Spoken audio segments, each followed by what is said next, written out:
New information won't overwhelm you anymore. With every ping, click, and tap, you'll have the world at your fingertips.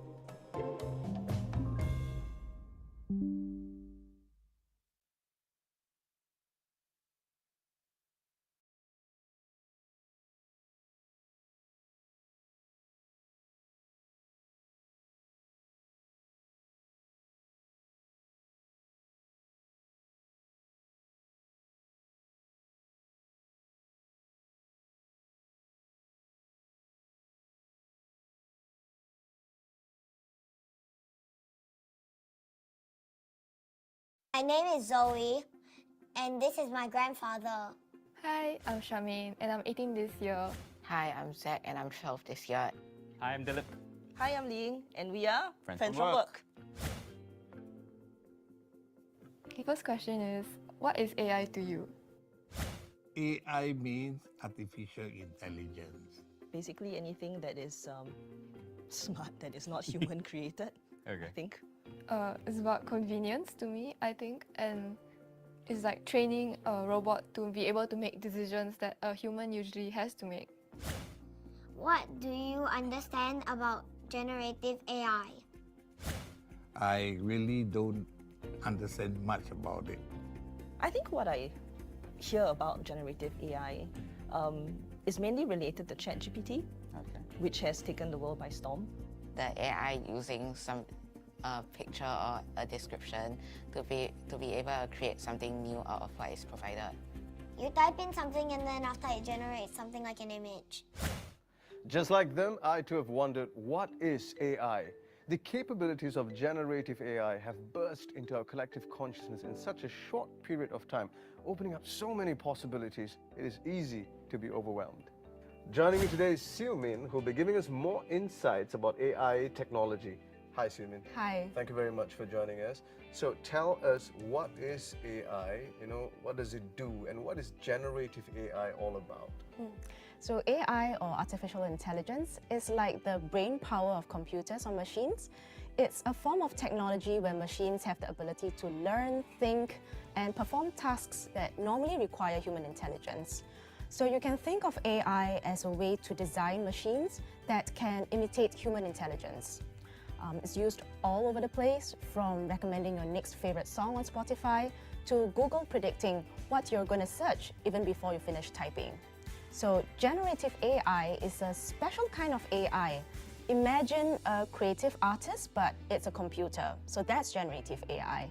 It learns from lots of examples, like reading tons of books or looking at loads of pictures. Then it can create new stuff all on its own, like writing stories, drawing pictures, or even composing music.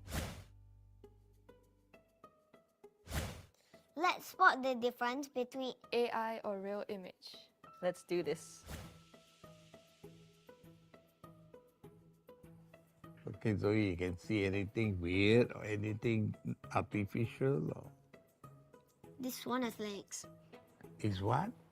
It has legs. Oh yeah, the swan has got legs. Yeah, the person is like merged in with the rocks, and I don't think that's possible in real life. I don't even know what this is. Something's having tea. Is that an otter? Looks like an otter. No? Why can't an otter have tea? And I don't know, I think it's eating something. Is it cheese? It looks like cheese. The dolphins, look, why would there be dolphins in like this kind of pool or like body of water? And then there's something in the corner that I don't really know what it is. Is that snow or fungus? I can't tell. It looks like fungus. So yes. So, AI. Yes, AI.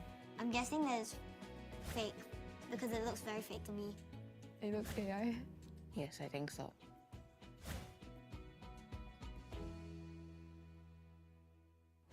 Can you share with us some telltale signs on how to identify AI-generated artwork? So you know how sometimes when you draw something and it looks a little funny? Well, AI does that sometimes when creating images. It might make hands too big, or put too many fingers on them, or distort facial features. So these are some signs that we can spot. Use ChatGPT to write a joke that my grandfather will enjoy. Use ChatGPT to plan a company-wide end-of-year party. Okay, first question is, how much money do we have? I'm just gonna type in give me a joke.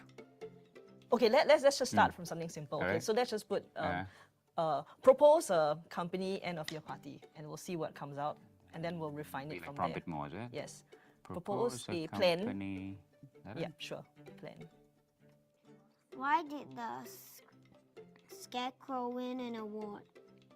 Because he was outstanding in his field. Enchanted Winterland. A rented ballroom at a local upscale hotel. Cocktail hour, that would be fun, simple. Okay, so I think A the next DJ. refinement is plan a company-wide end-of-year party program with $100. A budget of only $100, you scale down. Yes, absolutely. That's right. Casual office potluck party. That's all it got for me. That's all it got for me. A potluck where I brew like some chai and I come there. That's all. No, we should have like bihun. games. Okay, add games. Let's add some games to it. They're budget-friendly games. Holiday trivia, a gift wrapping. Okay. Well, I mean, these look like good options. Good job, really? ChatGPT. Why don't scientists trust atoms? Because they make up everything. I don't understand. What are some tips you might have towards prompt creation? Well, let me share 3 tips to make your prompt creation better. So first, imagine the outcome. For example, if you want to write a story, how do you imagine it to be? What kind of story is it? A horror story, a romantic comedy? How long or short do you want it to be? So next, be specific in your prompts. Think of it as giving AI clear clues and instructions so that it understands what you're looking for.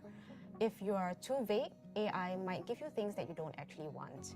And my final tip would be to provide context and background on your intent. So why are you writing this story? Is it meant to be launched at a children's book festival or to be shared at a professional work event? So providing some context can help AI understand your goals better and respond more accurately. Try using ChatGPT to come up with a simple DIY 5-minute project. To create a thank you gift for a loved one where we got craft. I think we can try making a message in a bottle. Like flower? For a loved one, flowers always work. Okay. Instructions to make a message in a bottle. Instructions to create an art and craft flower that is worthy of my mother. Okay, materials you need. A clear glass. Okay, we have that. Paper for your message. I guess you can use this. Do you want to write the message? What message should we write? Cut the cardstock into flower shapes. What the flower If I shape? knew how to do that, I wouldn't ask ChatGPT. Tell ChatGPT. Yes. If I knew how to do that, I wouldn't ask you. Can ChatGPT handle sarcasm? It apologizes. It has EQ. ChatGPT. Huh? Well done. Roll and insert the message. Okay, I think we need to cut it first. Okay.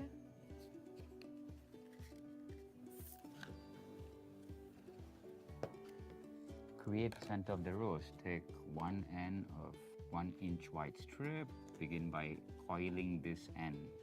So here's the glue. Okay, now we've got this. What's the next step? Okay, also can. Okay. Seal the bottle. Cut a length of ribbon that is long enough. Okay. Okay. Yay!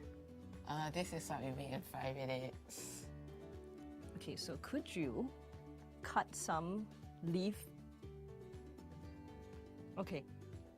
That doesn't look bad at all. Worthy of our moms. How do you feel about AI now that you've tried it? I think that's cool that it seems to learn and then basically understand us like after a while, right? Yes, Yeah. we did have to give Yeah. it a few prompts, a few questions here and there, but it learned really fast. It did. I sort of understand what AI can offer now, as in like, it gives the larger picture, but it's not really good on the details. In my era, we don't have such thing, but now it's so fantastic. The AI can actually do a lot of things better than what we are unable to do. What do you think you will use AI technology for after today? I think that I could use it if I want to do something, I want to draw, but I don't know what I want to draw. I can just ask the AI. Definitely, I think the most useful thing for me would be the photo generator. Yeah. I mean, I wouldn't be able to come up with these things myself. I think that I will use it like summaries of things that my teachers are asking me to do on the internet. So you use AI to do your homework? Yes. Okay. In your opinion, how is AI changing the world as we know it? So firstly, it's simplifying our daily lives. Think of voice assistants like Siri or Alexa. They essentially use AI to help us with tasks, control our smart homes, or even suggest recipes. But AI's impact goes beyond our homes. It's revolutionizing industries. For example, in healthcare, AI is helping to diagnose diseases, and in traffic management, it's predicting and reducing congestion.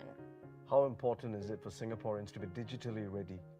So being comfortable with technology is like having a key to the whole world. From getting connected with friends to ordering food, so much happens online today. So technology can really open up new experiences and possibilities that make our lives more enriching and convenient. Especially in today's changing world, it is also important that we future-proof ourselves. As more jobs require the use of digital technologies, having related skills and knowledge can open up.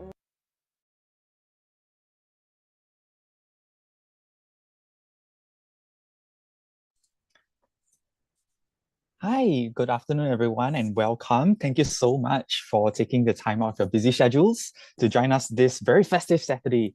And today, we are very pleased to launch our bootcamp on generative AI, creating chatbots based in generative AI. This is a very hot topic right now, and we are very privileged to be able to have both industry partners on board, as well as you guys, all right, to be able to join us in this exciting adventure. So over the course of the next 4 weeks, you'll be learning how to code chatbots, and hopefully at the end of this, it'll come to fruition in the form of a very cool project that you would have under your belt. So today, I'd like to first hand over the time to Christian. So Christian is from AI4IMPACT. He's actually a business development executive in Terra AI, but he also is the facilitator in AI4IMPACT, which intends to make AI accessible to all, regardless of background. So very excited to have Christian on board. So over to you. Hi, Jeremy. Thank you so much. Hi, everyone. Nice to meet you all. My name is Christian from AI4IMPACT.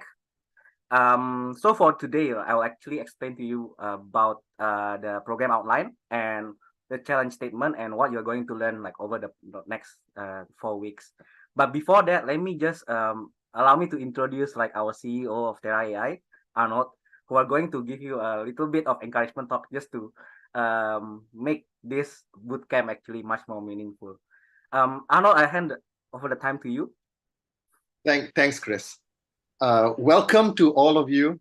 I know you're excited. No, we are excited as well. This is probably our largest bootcamp we've had here in Singapore. And all of you, are excited about AI and wondering perhaps, what is AI all about? What can it do? What is the, how can I get involved in AI? How can I get my hands dirty in AI? Well, this is the bootcamp for you. And really our focus is trying to take AI and make it into a practical application, right? So far, yes, AI has been, doing some niche things like, maybe deep fakes, or perhaps all of you have probably used a GPT. But the question is, how can we take that and translate it into something that's really useful, something that really matters to you? Right, so that's really what this bootcamp is all about. Yeah. Now, it will last for quite a while. It's not something that can be done, let's say, in just one session. So this is not the only session. We'll have many more sessions, I think, with you guys.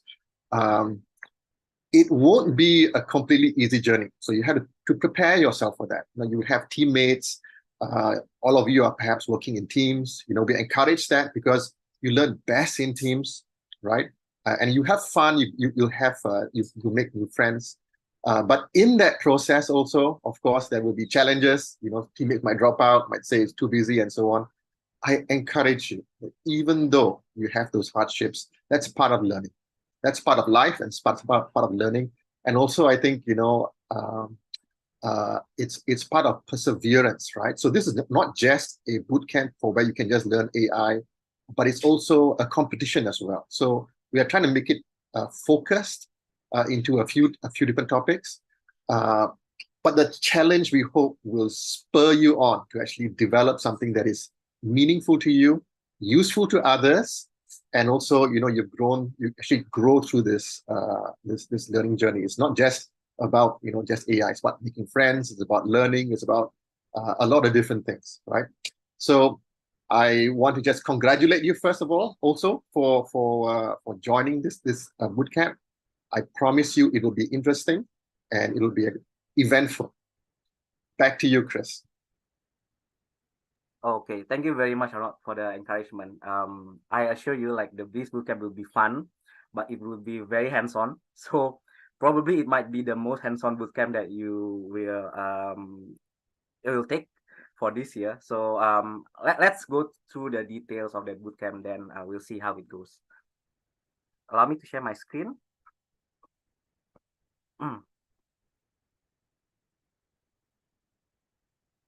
Okay, I hope everyone can see my screen. So I'll go through some details about this bootcamp.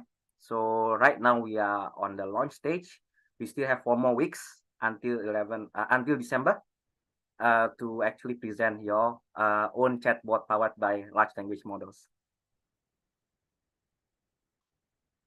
So a little brief about the program. So we are actually part of Chatbot LearnX community. So AI4IMPACT is actually a global learning community for non-programmers. And we partner with NLB to actually create a Singapore chapter for this one. And this is our 6th run of the bootcamp. So previously we have actually been we'll teach you guys like how to build a chatbots for industry challenges. But right now, because of because of OpenAI and access to ChatGPT, we are able to introduce large language models into the learning as well. So yeah, the point is to have fun and enjoy learning together as a community. So this topic is generative AI. I think the reason is because like there are lots of the access to generative AI or large language model has been quite accessible right now. But I think to be able to apply it and integrate it into a workplace or to build your own projects using generative AI, it requires a lot of practice. So I hope from this bootcamp, you are actually able to get hands-on experience in not just understanding how LLM works, but integrating large language models into your own chatbots as part of the overall like applications or solutions. So we are honored to be supported as part of the Digital for Life movement. And this program is supported also by Microsoft Reactor, Logitech Singapore, and True Chiropractic Group, who are going to share with you a lot more awesome details like for this bootcamp. So yeah, here is one of the project that our students have done. They created an English AI tutor to personalize AI English learning for non-native speakers. Okay, so what are the common LLM applications and what are you going to build over the next 4 weeks, right? So we based on our experience, we are able to categorize large language model use cases into 4 categories. The first one is assistant, where, as you know, if you are using ChatGPT right now, you're actually like using ChatGPT as part of the human process, basically. Summarize, generate content, synthesize as well. So this is like the simplest application of ChatGPT, but it actually does save a lot of time. It allows you to save a lot of time for your manual work. The second one is coach and advisor, basically like using ChatGPT as a personal tutor to provide customized recommendation or learning path according to your audience needs and the audience situation as well. So the AI English teacher is one. The other one is like how do you also like learn how do you learn sales through a coaching practice with an AI. So that one you can do as well. We also have a template for that. The third one is game and role play. This is also similar to coaching, but you actually try to gamify like basically like formal process, right? Or gamify an experience of interaction into some kind of adventure setup or role play setup. So the point is like to make learning more fun, practicing also more bite-sized and personalized as well, using your own creativity. Like maybe, for example, like learning math through an adventure style, basically environment created by ChatGPT. The fourth one is the most complex one, but this is also like much more the most interesting as well, where you can actually challenge yourself to build your own virtual agent, right? They can completely take over a specific task. For example, if you want to have your own customer support agent, right? You can actually build that using a ChatGPT as well, but for a simple task. So this is actually like, excuse me, this is also very interesting as well, and this is where your prompt engineering is being tested to the highest level, because if you can do this very well, you can actually create your own like your entire AI team working under you. So yeah. So what you will learn, we'll actually learn this step by step. So we on the first week, right, we don't jump straight away into learning ChatGPT. I think the point of the first week is for you to be able to understand how chatbot works from start to end. So basically, like we actually have prepared a simple to use template for you to build on, and from that onwards, like after this, when we have master class, right, you are able to actually learn how end-to-end chatbot development process works. How can chatbot generate a response? How can chatbot actually take an input and actually like answer it based on your available data.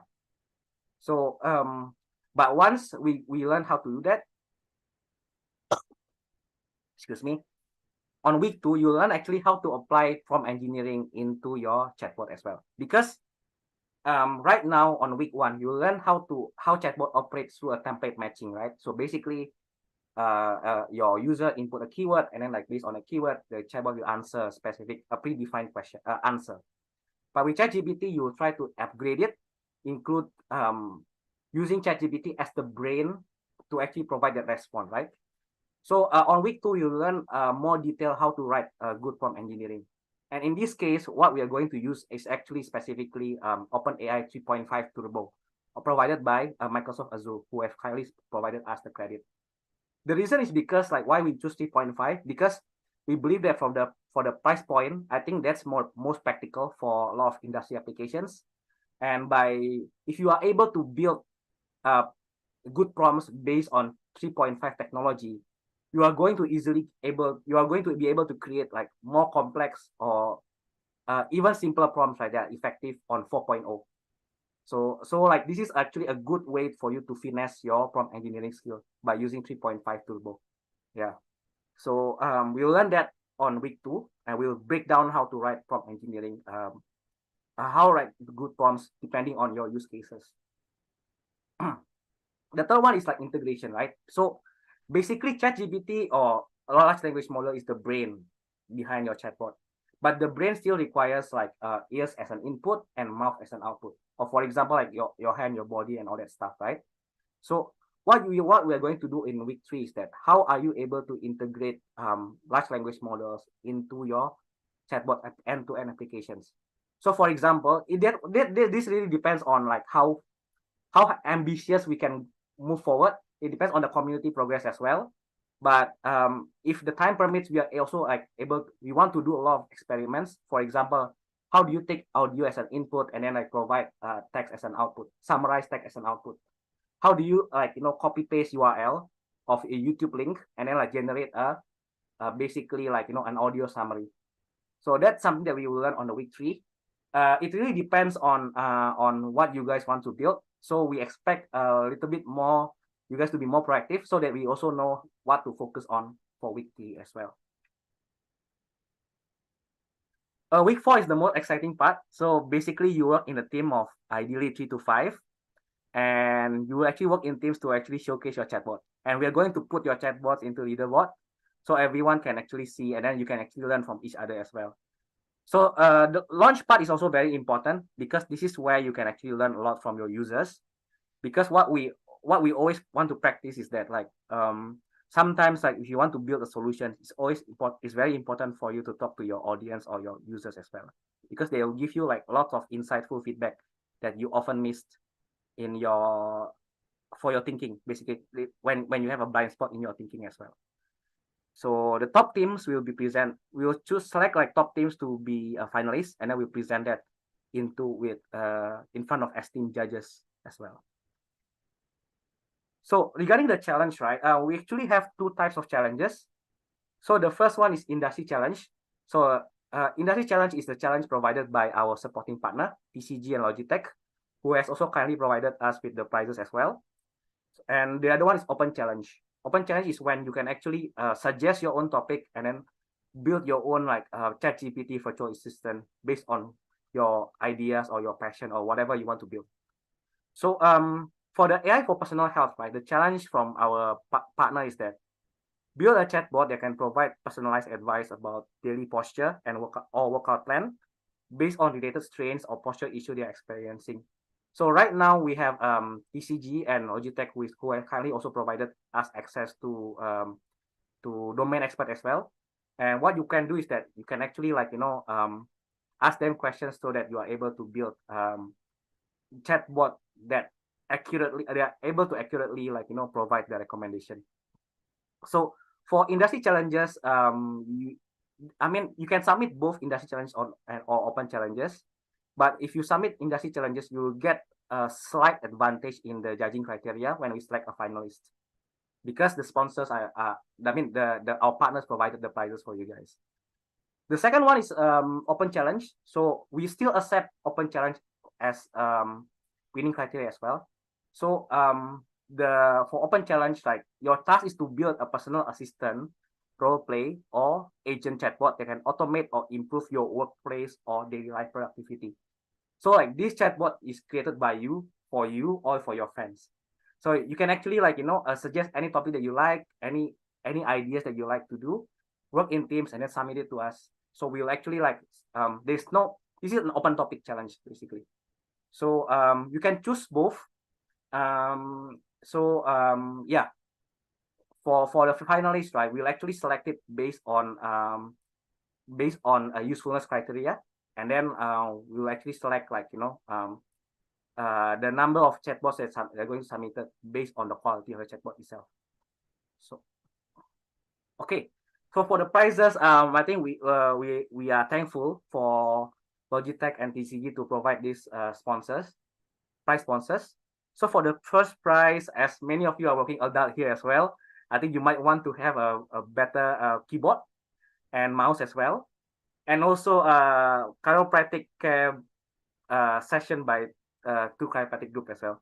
So I think this is also like in line with our audience as well. If you guys have any pain in your back and all that stuff, yeah, please do win this contest.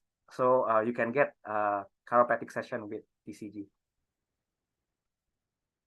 Okay, so I think I covered the brief details on how we progress in terms of learning. But in terms of program outline, I will go through just an important part that you need to take note. So basically, like, from this week onwards to week of 4th December, you will actually have two events. The first one is technical masterclass every Saturday, 2 to 4 p.m.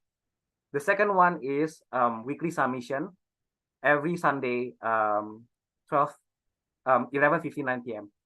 So every masterclass will actually do a live session where we teach you new concepts, and every submission you actually need to work in teams to submit your chatbot, and you can actually submit any as many chatbot as you like, but please do work with your team, because this is an intensive bootcamp as well, and I know some of you actually have your own other activities as well. So it's always better to work with teams, and we highly recommend you to form a team in the range of 3 to 5. Yeah, not less than that, because this is like for some of you who are new to programming, this could be a new experience for you. Yeah, but because we already have the template that you can use, so no programming experience is required. You need to have your own laptop or PCs. You can technically program using your mobile because the platform is web-based, but it's always far more productive. You can actually write the code in laptop. And we really want you to focus not on the technology itself, but how can you apply the technology to make real impact? Because this challenge is not a programming challenge. This is it's actually more towards a solution challenge. How can you come up with a meaningful solution that can help you and or help people? So this is our focus of this bootcamp. So we will not grade just based on complexity alone, but based on usefulness and how innovative is your solution in terms of adding value to the existing solution as well. Okay, and you're also in good hands. So Arnold will be here as a lead mentor in Telegram group. So if you have any question, please post it on the technical mentorship group on Telegram, and we will actually try our best to answer as quick as possible. Yeah, I'll go to the technical instruction later during the bootcamp, but that's all for me for the program outline. So I'll hand over the time to Jeremy to provide opportunity to other speakers. Thanks so much, Christian. I think this was a very insightful sharing. Okay, so before I move on with the next part of today, I just wanted to address maybe some of the questions that have come up, principally on, for example, one being, how can you ask questions? So you would see either in the YouTube chat or earlier on Christian's slides, there was a QR code at the bottom right. So you can just simply scan that and then just scroll down and click open Q&A, and from there you can input your questions. So not to worry, all the questions inside, we will try our best to answer as many of those questions as we can. We have set aside a time for that. Okay, so we will work towards addressing those later on. Also, I have a question about the slides. So actually, these have been provided in the form of the guidebook. So later on, I will also flash the Telegram link for those who haven't joined, and then you will have access to the slides through either the Telegram group or through an email that I will send later on. All right. So admin stuff aside, so thanks so much, Christian. And then this bootcamp this year is made possible via the support from Microsoft EXA as well, who have given us participants the access to the tools needed. So it is my pleasure to introduce Ms. Madhurima Agarwal, who is a representative from Microsoft Founders Hub team.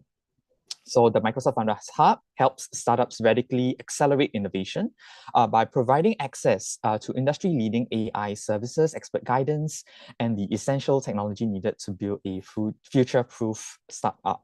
So Ms. Madhurima will be sharing more on this exciting initiative that helps aspiring entrepreneurs develop digital applications. Over to you. Thank you. Thanks, Jeremy. Am I audible? Yes. Awesome. Very excited to be here, and I'm just going to share my screen. As Jeremy gave that introduction, the Founders Hub program is there for all startups to use.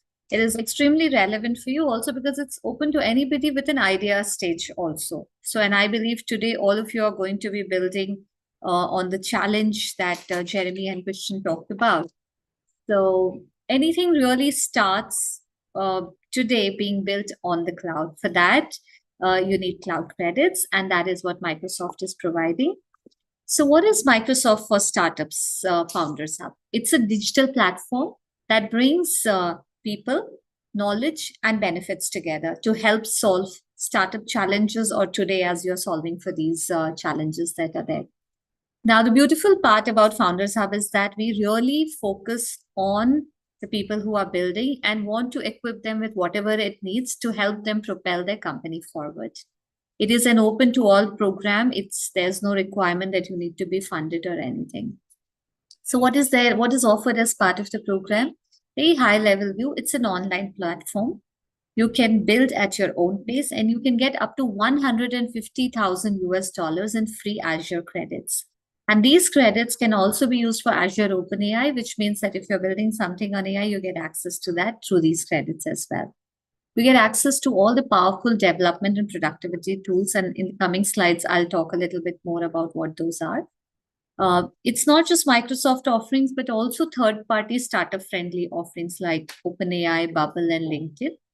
And then last but not the least, one of the most important things that a founder needs help with is mentorship and expert guidance. And as you have some access to mentors today, once you start building on Founders Hub, you can actually tap into the pool of all Microsoft mentors across the world. So when I mentioned that this program is offered to all across stages, this is open to startups that are from idea stage till Series C. And depending on the stage of the startup, the offerings have been tailored so that they can take maximum benefit out of it. So there are 4 stages: ideate, develop, grow, and then scale. So the ideate is where we help you refine your idea. If you're prototyping, if you're exploring how to build your future product, which I think today almost all of you are going to do, right? You've got your ideas which you're going to translate into a product.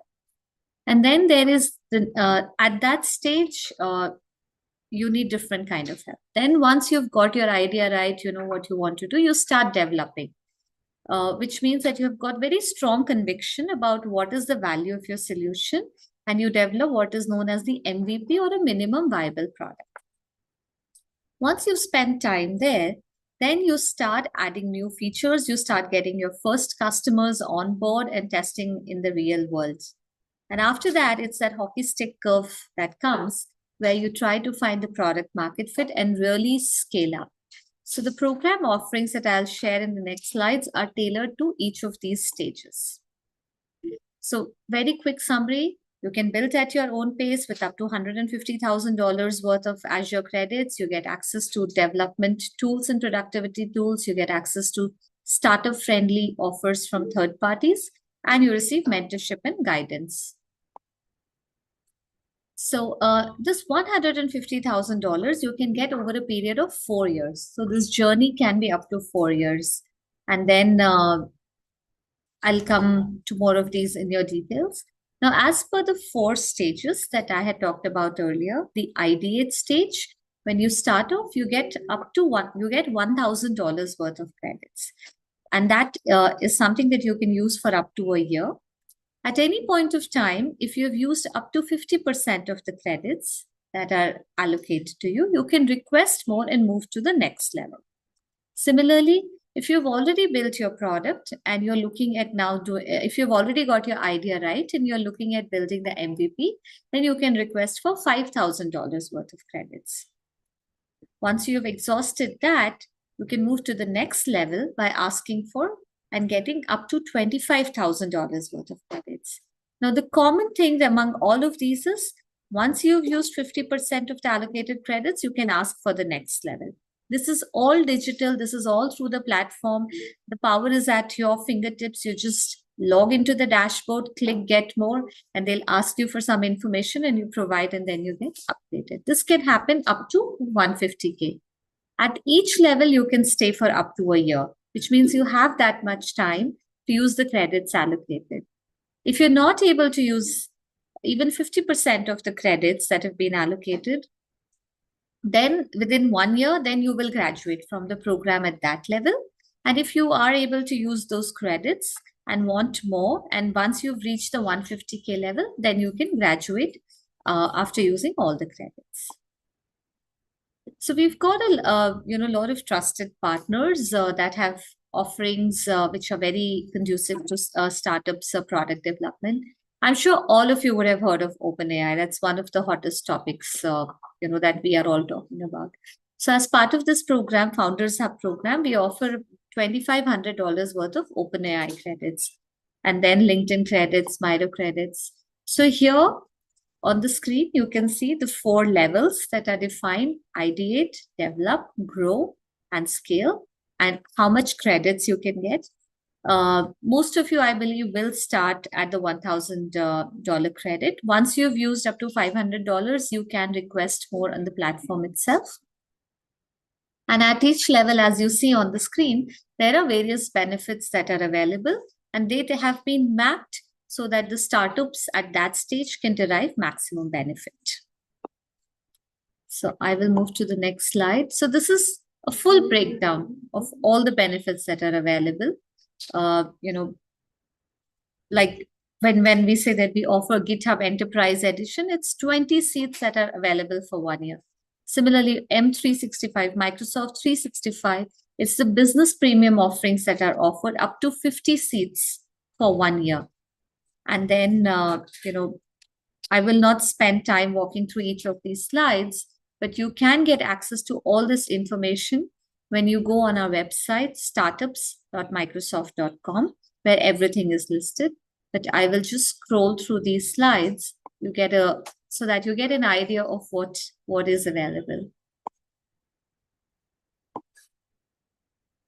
Now, I want to spend a minute on the Expert Network. The Expert Network is the mentoring program that is available to all startups that are on Founders Hub. So you go on our dashboard once you're accepted in our program, and you can use the Expert Network to find out which mentor is the best suited to solve for the query that you have. You can book office hours with the mentors just through your dashboard. And you have access to mentors across the world. It is not limited to any one geography. Now, one of the very important benefits that we have seen startups use as part of Founders Hub is the access to the technical help that is there. Now, once you are on the Founders Hub, you can get access to startup technical advisors. So these are people who are generalists who will give you a full overview of what is available so that you don't end up spending your valuable time developing whatever is already available. Then there is Azure App Consult. So these are people who provide architecture reviews. If you want to do migrations or if you want to do cost optimization, they are the right people to reach out to. And then there's Fast Track, there's Azure Skilling. So if you're early in your journey and you would like to learn about Azure and you want to skill yourself, then you get access to Azure Learn. These are learning paths that have been created through which you can skill yourself up regarding the Azure products. And trust me, they are extremely useful in skilling yourself and your teams. So expert guidance, as I said, you can ask the experts on the digital dashboard and book office hours. You also get access to a lot of events and trainings as part of Founders Hub members. So there are learning events in person, there is virtual events that happen across the globe. And this is my last slide. So in case you're wondering, so is this available to everyone? Can I go for it? It's mostly available to almost all the participants here. There are just a few selection guidelines that you must be engaged in development of a software-based product or service that will be core piece of either your current or your intended business. So whatever you develop as part of this boot camp, if you'd like to develop it into the similar product as you grow, or if you want to develop a different product as you grow in this journey, you can apply on Founders Hub as intended business. You should not have received more than $10,000 in Azure credits already as part of any other event. And then your startup should not be an educational institution, government entity, personal blog, dev shop, consultancy, or not use these credits for crypto mining. So pretty much that's about the program. And you can go and read more on the website. It's again startups.microsoft.com. It's a global program. I would love to welcome you to the program. And if there are any questions, as Jeremy had shared, you can, the process, you can share the questions. We'll be happy to answer those. That's what I had, Jeremy. Thank you. I'll hand it over back to you. Thanks so much for sharing. I think it's very interesting. In fact, we do have some questions in the YouTube chat. So don't mind, I will just take a quick look. So I think one question is that maybe some participants are not too sure about what Azure is or what it does. Would you be able to shed some light? Microsoft Azure. Yeah, so Azure is the cloud platform for Microsoft. So whenever you want to build anything, you go there. It's got immense amount of features. So I cannot talk about that, but I would encourage all the participants to just go online, whoever have this question, go through our website, and they'll be able to see what all benefits are available. But essentially, it is the cloud. Azure is the Microsoft cloud that is there.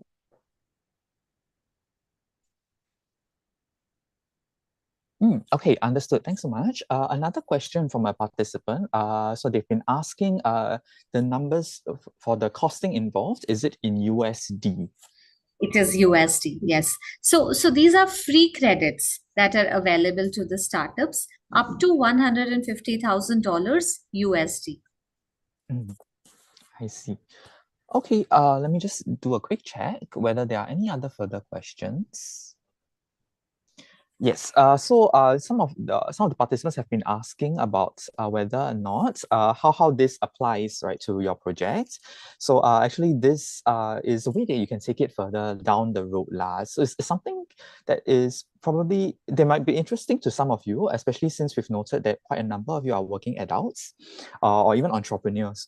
So so hopefully this presents you with some information that you can take home and then one day consider again down the line when you have more developed skill sets, or even to some of you who might already be in who might already be in the field and who are interested in taking this further.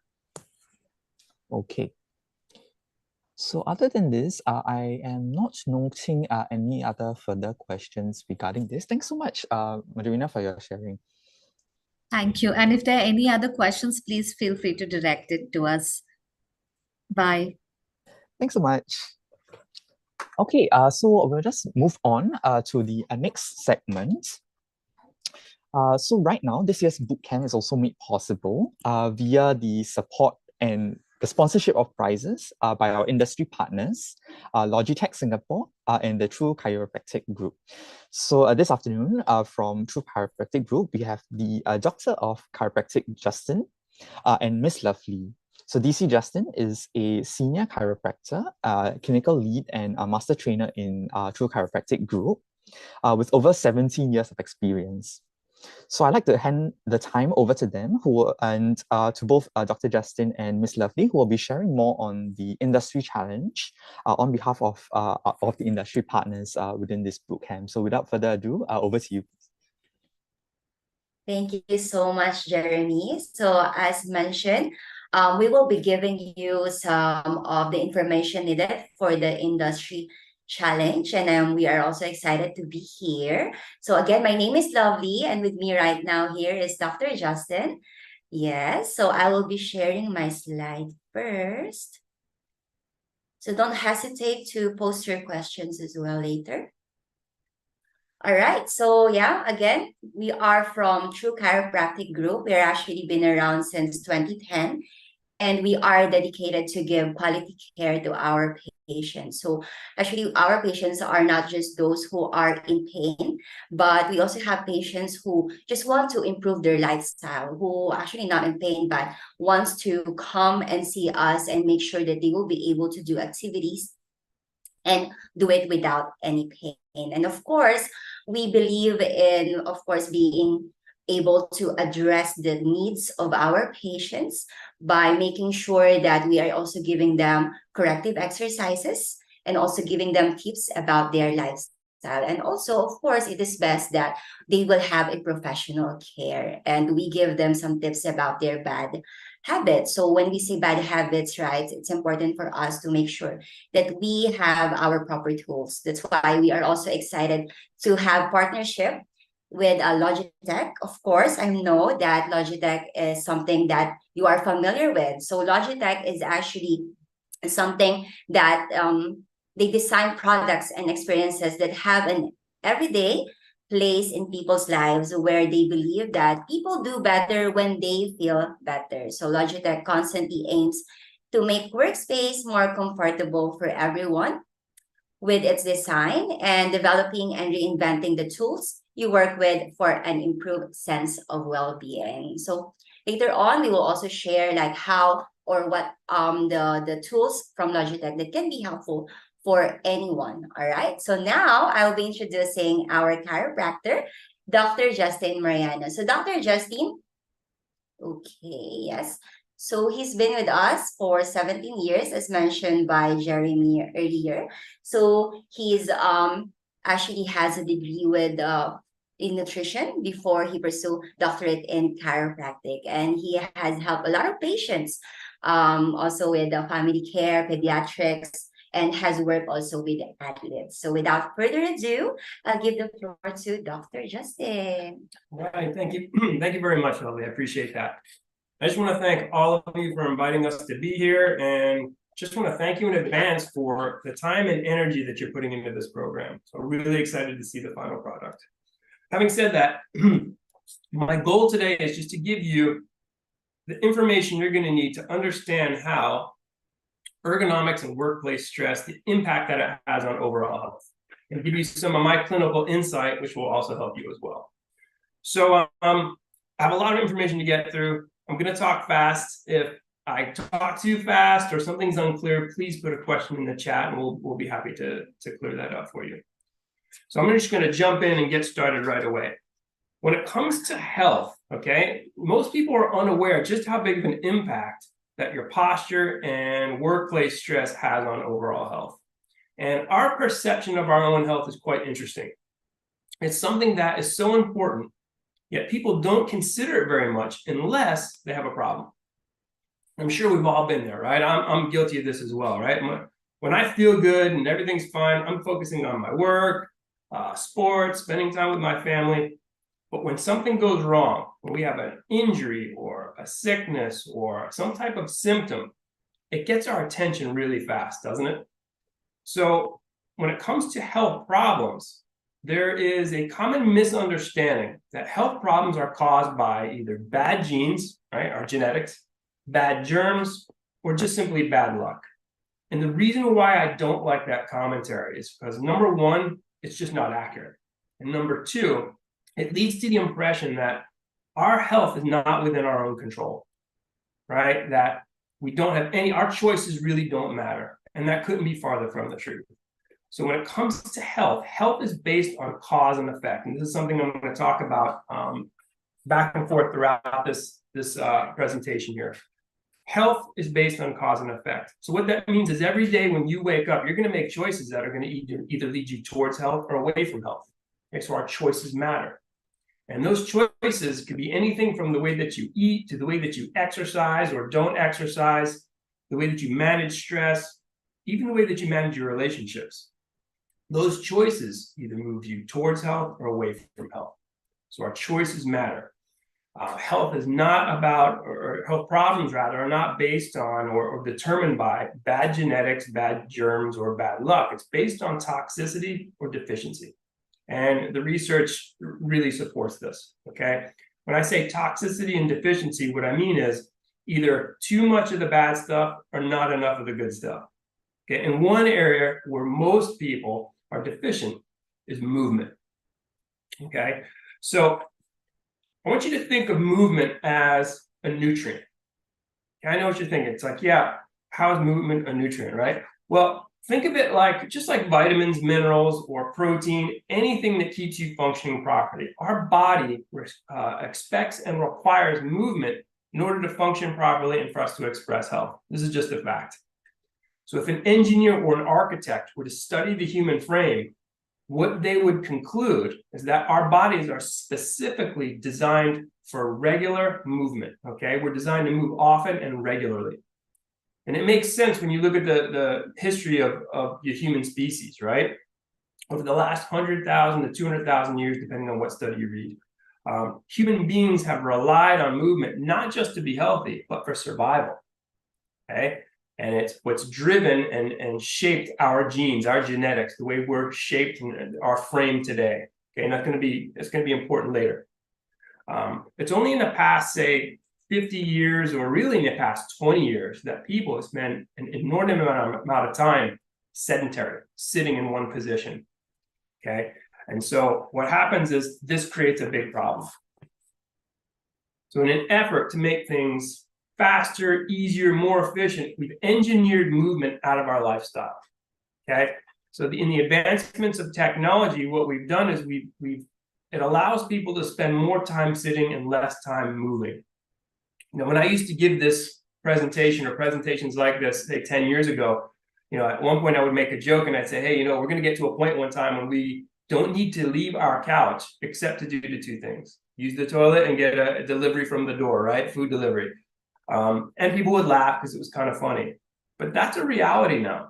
If we've learned anything from the pandemic, especially during circuit breaker, is that we really don't need to move very much from a productivity standpoint. We can do our job and get everything we need to do from the comfort of our desk, our couch, or even our bed if we wanted to. And the combination of the sedentary lifestyle, poor bad habits, poor posture, and lack of proper ergonomics is creating sustained stress on the body. And when those stresses accumulate, it begins to damage the body, specifically the muscles, tendons, ligaments, joints, and most importantly, the spine. So what I want to do now is just take a few minutes to help you understand how that affects the frame and how that affects our overall health. Okay, so in order for me to do that, I really want you to have a good understanding a little bit about anatomy and physiology. So I'm not gonna geek out too much on you. Okay, I'm gonna try to keep it quick and short and to the point. But essentially, where we need to start is with the spine. When you look at the spine, what your spine is it's 24 movable bones called vertebrae. And they're stacked up to form this structure that houses and protects the most important system in your body, which is the nervous system. And your nervous system is the master system. It controls everything. So it's constantly communicating with every cell, tissue, and organ in your body to keep you functioning properly, healing, and doing everything you need to do. Now, when the spine is exposed to stress, the individual bones, the vertebrae, become misaligned. Okay, they shift out of place. And that misalignment causes damage to the soft tissue. And when the soft tissue is damaged, it begins to swell. There's inflammation present, which pinches or presses or irritates the spinal nerves. Now, if this remains undetected or uncorrected in the body, it can lead to very serious health issues, which include symptoms and dysfunction in the body. So what I want to do now is talk to you a little bit about some of those conditions that I see clinically and that have become quite a big problem, okay, in terms of desk-bound jobs. So some of the common strains and some of the common problems that I see caused by bad posture are carpal tunnel syndrome is number one. Okay, another one is neck strain, back pain, and a number of other musculoskeletal disorders, okay? So I'm going to go through those with you now. When it comes to neck dysfunction, remember, health is based on cause and effect. So when a vertebra or a bone in the neck becomes misaligned and it starts to irritate those nerves, that has a number of effects, okay?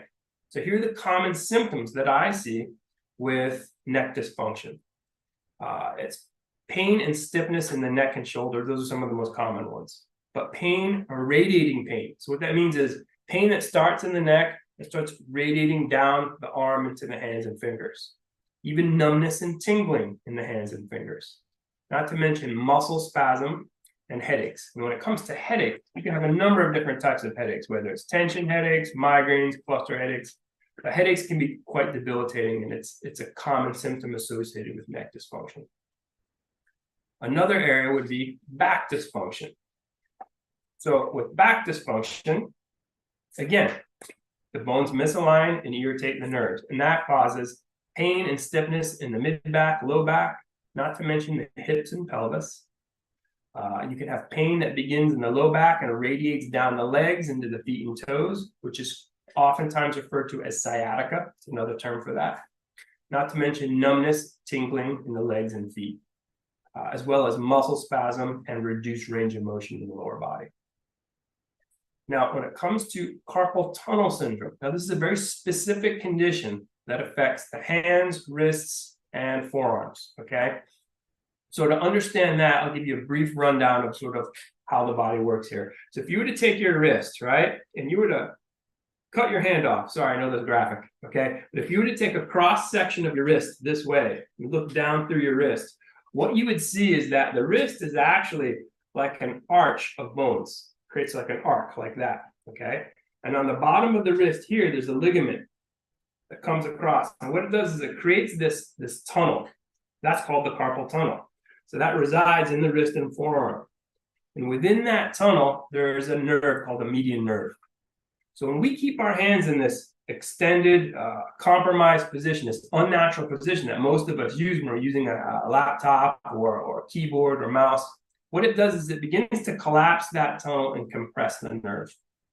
And that can cause quite a few different debilitating symptoms that can really affect your overall production and just well-being. So some of those symptoms include numbness, tingling, pain and discomfort in the hands and fingertips, not to mention a burning and itching sensation.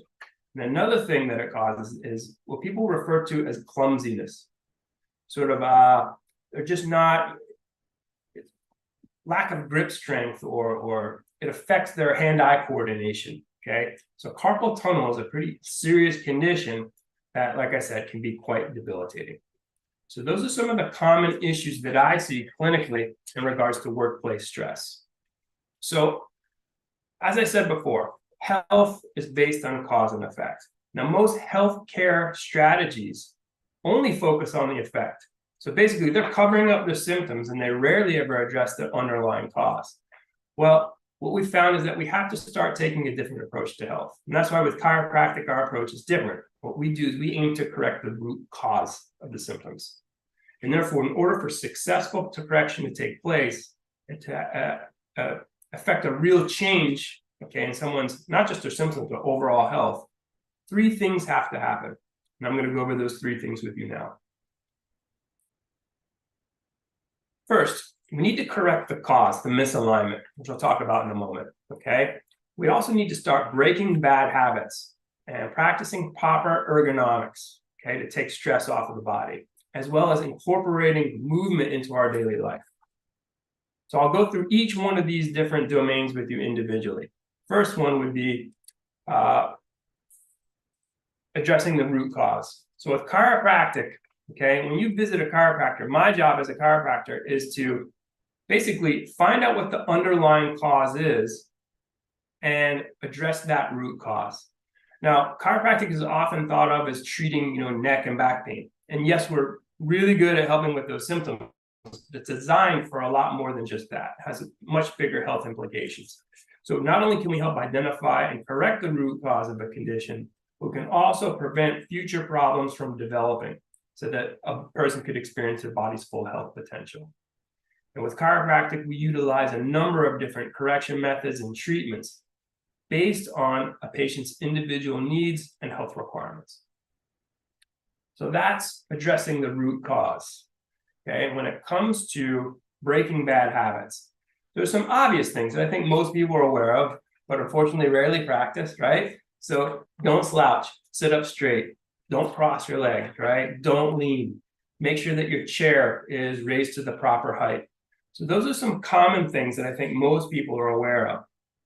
But if we don't have a proper workspace that's designed to fit our body or to suit our body, then we're going to continue to be putting excessive amounts of stress on the body. And that's where ergonomics comes into play. So I want to take a minute to talk to you about ergonomics. So workplace ergonomics, when we hear that word, okay, I think there's a lot of misunderstanding about what ergonomics is. A lot of people think, well, it's just about having like a comfortable chair. Okay, and it's a lot more than just that, okay? So what I'm going to do is take a minute to help explain what ergonomics is. Ergonomics refers to the design and arrangement of a work environment to optimize efficiency, comfort, and safety for the employees. Also, focuses on proper alignment of furniture, equipment, and tools to reduce strain and injury while promoting productivity and well-being. So if I had to summarize those statements, here's what I would say. Ergonomics essentially means fitting your workspace to your body, customizing your workspace to your body versus trying to force your body to fit your workspace. And that's what most people do. Okay, so why is this important? Well, we've talked about some of the symptoms and conditions that are caused by poor ergonomics and workplace stress. But when those symptoms, when those conditions are left unchecked over a period of time, not only does it cause discomfort, but it leads to distractions, okay, and reduced productivity. And I think that's pretty obvious, right? If you're uncomfortable, if you're sick, if you're not well, can you really be functioning at your optimal potential? And the answer to that is no. So over time, those distractions lead to reduced productivity. And if you're not being productive, and obviously over time, that's going to affect your mood and mental health and morale. So when we say ergonomics is important, it has very long-term effects as well. So that's why when it comes to ergonomics now, companies are really focusing on trying to build equipment and tailor equipment to help fit the body versus the other way around. And there's no other company I can think of that does it better than Logitech. So two of the most important pieces of equipment that I think everybody needs to invest in, I'm going to share those with you now. Now, when it comes to office setup, it doesn't mean just at the office. It means at home, whether you're playing video games or studying or whatever it is you're doing. If you're using a typical office or computer setup, you really need to invest in the proper equipment. So one thing that I highly recommend is vertical mice. So for a vertical mouse, what it is, it's designed to position the hand and wrist in a neutral handshake position, rather than the traditional horizontal grip that we're all familiar with. And the design offers a benefit of reducing strain on the wrist and forearm. So the other thing that I highly advise is a split keyboard. And Logitech split keyboard is great. So what it does is it allows the user to be placed in a neutral hand and wrist alignment, typically forming a V-shaped separation with the keys. So we're used to that straight across, straight flat keyboard, and it forces us to kind of put our body into this weird position that puts a lot of stress on our frame. Well, the split keyboard helps to alleviate that stress by putting us more into a neutral position. So I highly recommend this. Now, when you're thinking about keyboards, mice, we often think about the hands and the wrist. But those proper ergonomics and proper equipment is more than just your hands and your wrist. If I have stress on my hands and wrist, that can affect other parts of my body. So we tend to think of the body as being compartmentalized. Well, there's the wrists, there's the elbow, there's the shoulder, there's the neck, the low back, and those are independent of one another. And that's not true. The human body, all these different areas of the human body work synergistically together to keep you functioning properly, moving with proper biomechanics. So if you have stress on your hands, wrists, and forearms, that's going to force your body to compensate in ways that's going to now distribute that stress to other areas of the body. So by having the proper office setup, specifically with keyboard and mice, that's going to allow you to remove stress, not just from the hands and the wrists, but the entire body as well. Now, the other area that we really need to focus on is incorporating more movement into our lifestyle. Okay, and this is crucial. The latest research that I read says that people who stand up and move their body once every 30 minutes has the same physiological effect as someone who has quit smoking after smoking for 20 years. So I want you to think about that for a second. Something as simple as standing up once every 30 minutes to stretch, just get a little bit of blood flow moving through your body can have a huge impact, not just on common symptoms, but on your overall health, okay? So I always recommend my patients and clients stand up, move your body, even if it's just for 30 seconds or so, to get the blood flowing, to stretch, to move the joints, or even just to take your eyesight off of that screen, right, and give your eyes a rest. Incorporating movement in your daily life is huge, very, very important. So as we come to an end here, as we conclude, one thing I help people understand is this: technology is not going away, right? We're not going to stop using technology. In fact, it's going to become more advanced and we're going to rely on it more and more. But if we don't have a way, a realistic way of mitigating the stress that the workplace environment puts on the body, these health conditions are going to become worse and worse over time. So that's why I'm really excited to be a part of this project and see what you can come up with. So thank you very much. Love to answer any questions if anybody has any.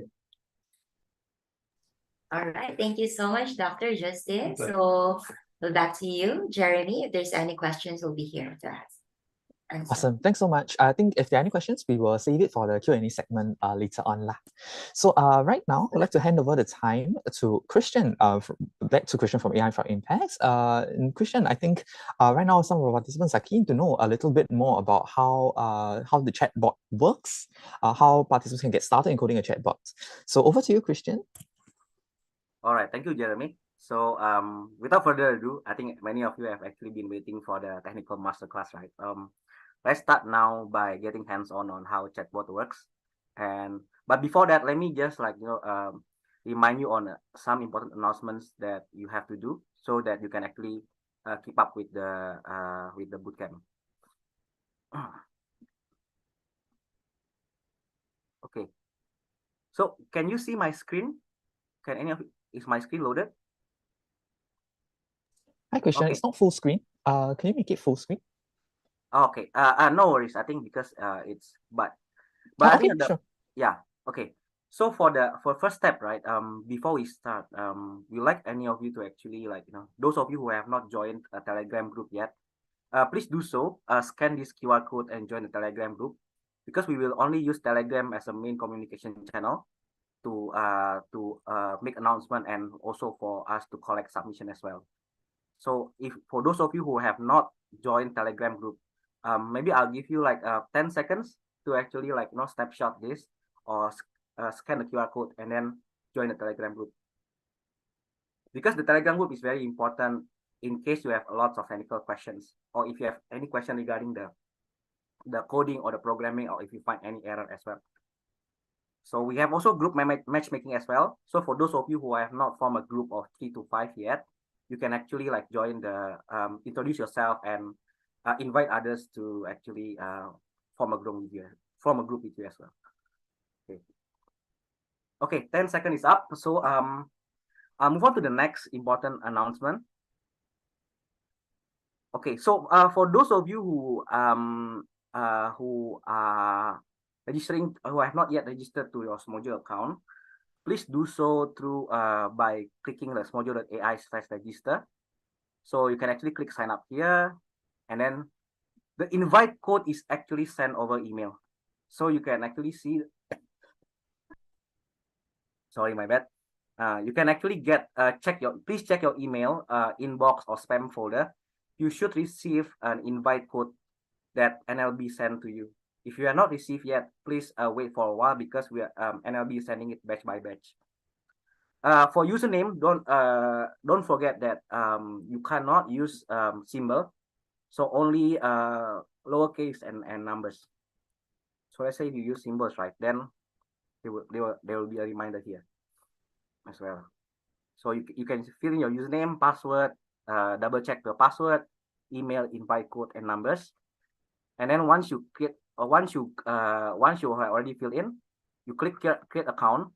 You should, if you are successful, right, you should automatically actually go to this page here. So if you are successful, you will automatically get into smojul.ai/editor page. So this is where you can actually start building your own chatbot. Okay, so I think these are the two important announcements for you to get started. If you still have any issue, please go to don't forget to actually sign up to a Telegram group where you can actually post your question or share your issue, then we can get help. Okay, moving on to the chatbot that we are going to build. So as per schedule that we've already discussed, for the first week, right, we are actually going to learn how chatbot works, how simple chatbot works. Then second week onwards, this is where we can actually start introducing OpenAI API or Azure OpenAI API into your chatbot, so you can build your own large language model powered chatbot as well. So a brief introduction about the chatbot and the template that you're going to use. So for once you get started, right, you are going to use a specific template from community. So you can go to community here. The instruction is already on a Telegram group, right? So if you have not joined the Telegram group, please do so, because we already put instruction in the general topic. You can go to community and then chatbot uni. search user chatbot uni. So you can go here and search chatbot uni and use this chatbot. Download this chatbot, this template. So it's called self-branding chatbot with OpenAI. You click download. So this is the chatbot that we are going to use for throughout the duration of the bootcamp. If you want to use other template, you can do so. But I think for learning purposes, we are going to use this template as a reference for you to learn and build a large language model based chatbot. So okay, so this is the first step. So I hope it's clear. Once you log in, I repeat again, go to community, search for username chatbot uni. Oops, chatbot uni. Yeah, and then okay, 60 people already downloaded. That's great, guys. So this is like the chatbot that we are going to use because this is the simplest ChatGPT template that we have already built.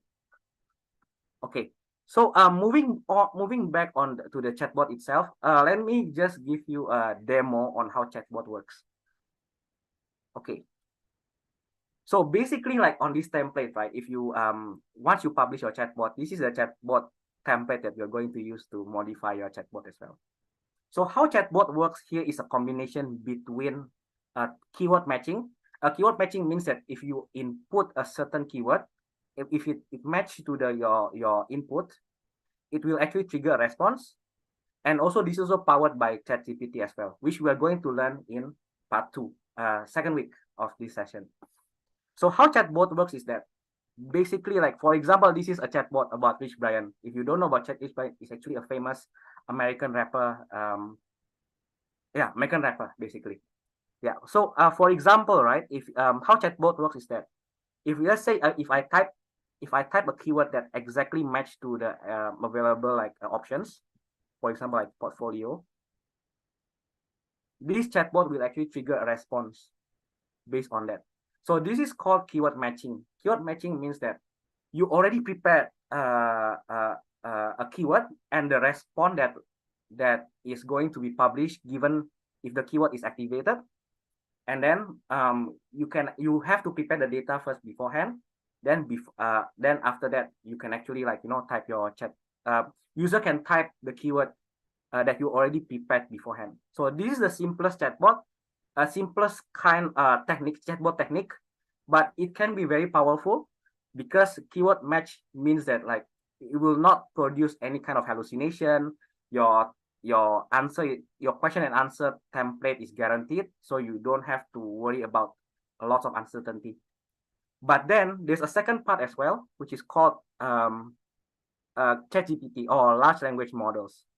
So in this case, right, right now let's say this is the pure chatbot that we downloaded from that template, right? So if I let's use something that already some chatbot that we already connected to the ChatGPT. So right now, if you are using the ChatGPT right module here, because it's still not connected to the OpenAI API, so you are not able to provide the response. So for example, like this, right? Let's say I want to rap about my dog, and then I want to rap it in English, and my dog is sad. So this error is expected because you have not link your chatbot into ChatGPT API. But once you already link your chatbot to ChatGPT API, this is another form of matching using large language models. So matching using large language models, right? The beautiful part is that you don't have to prepare the content beforehand. So the content is actually generated by the ChatGPT, OpenAI, basically the GPT brain, converted into chat, and then pass it to your chatbot or through API. So for example, right now, right? So the good part is that you can actually get more variety of answers like each time you respond. So for example, like this, right? Let's say I click rap GPT, right? I want to create a rap based on my parameters, right? Okay, I click rap GPT. Who is the person or object you like to rap about? Let's say I want to rap about my dog. I need a rap about my dog, and then I want to rap in English. what's my favorite rap style? Let's say I type Snoop Dogg. How are you feeling about that person? Or how are you feeling about my dog? Let's say I'm sad.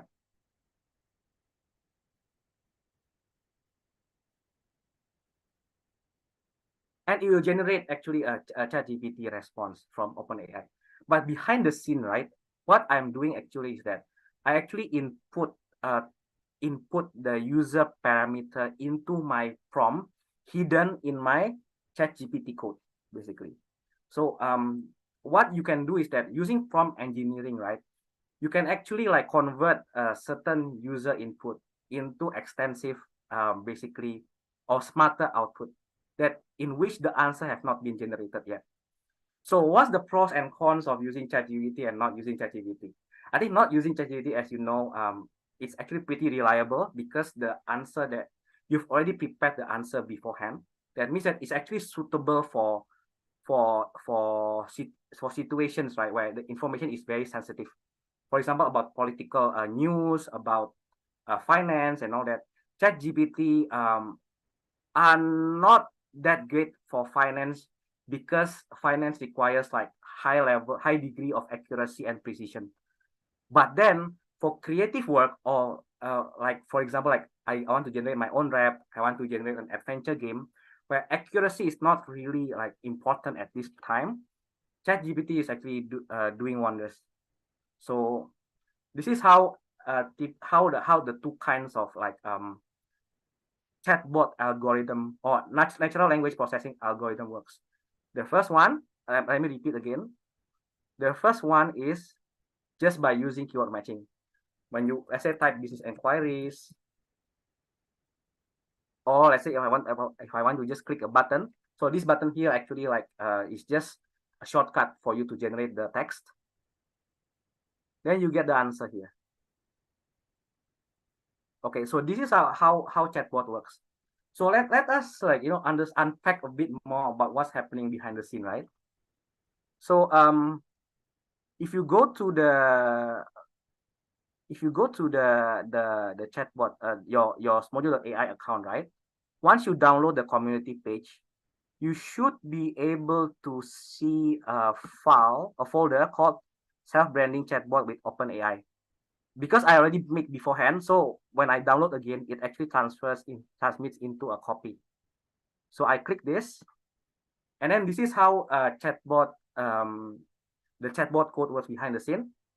So in our version, like we actually divided into main.m, which is the main operating system of this chatbot, and then topics as well. Topics is where you want to actually insert the content of each content on the menu. So let's go through bit by bit, right? So right now, what I'm doing is that I'm actually like let me just go back to here. So let's say I'm using the raw template, right? So when I click business inquiries here, so what it does is that first on my my content topics, which is the first part is the introduction. So if you are a bit lost in terms of like the navigation, don't worry, because we already have a virtual assistant bot who can actually like teach you slowly about like the content of each chatbot template. So just to give you an illustration, right?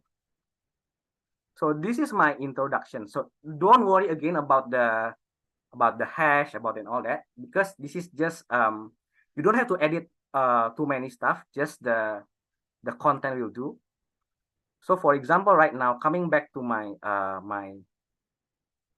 my content, right? Excuse me, sorry, my bad. Having a bit of flu right now, so sorry for that. So right now my content is here, and this is my introduction. It's actually like this code here. The purple one is a comment, so don't worry, ignore that. But this code here is actually represented into this template, this display. So when I click business inquiries, button, the first button, it will actually trigger a response from business inquiries here.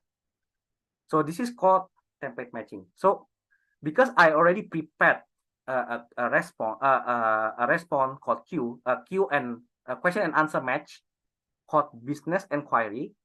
So whenever I type business inquiry, right? So that business inquiry will be matched into my into this response.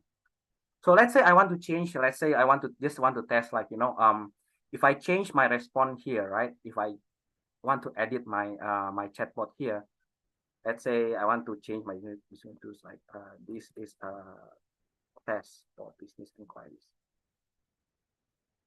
and then you click save.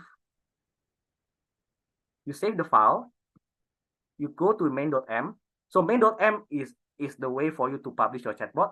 So for us, we make it easy for you to publish the chatbot, because the important part is not to learn the programming part. It's actually to learn to apply the concept behind the scene. So when you click publish, and then I go back to my chatbot again. So when you click publish, right, the link will be generated here. So this link is your own chatbot. So if your username is, let's say, is Brian or something else, right? So this text will be your username here. So just now when I click business inquiries, right, my answer actually changed. So that means that when I do a keyword matching about business inquiries, when I change this text, the text on my chatbot also changed. Let's say I want to change my let's say I want to build a new chatbot, right, using this template. Let's say I want to build a chatbot about chiropractic, right? And I want to change the keyword match. So let's say chiropractic business, right?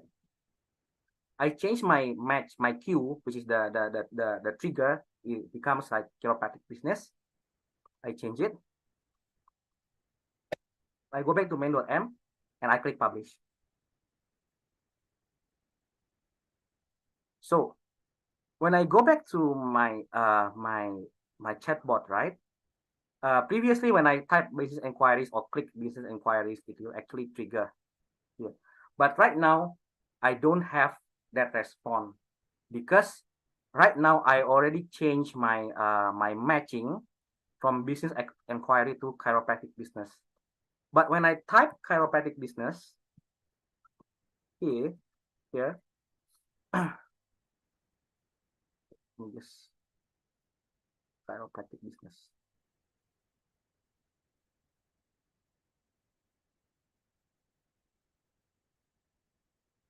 Yes, it will actually match to my new content. So my old content. So basically what you have to do in the template matching is actually very simple. You have to prepare the keyword here, and you have to prepare the answer here.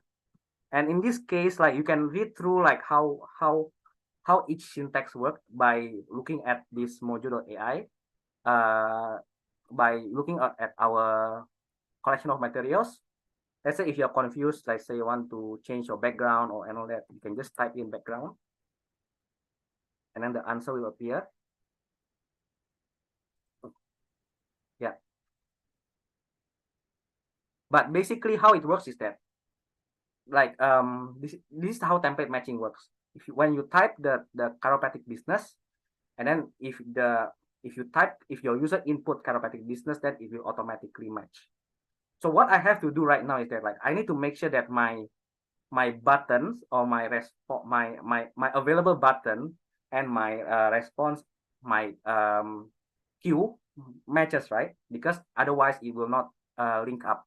So what I have to do is that I know that this is actually business inquiries, and business inquiries is written under introduction.m.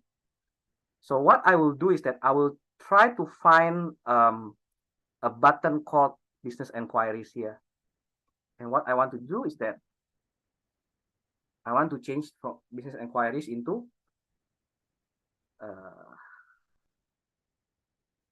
I think my spelling is wrong, but never mind. Like, this is just for example just for elastic, just for example purposes. Okay, I click save. I go to main.m, publish.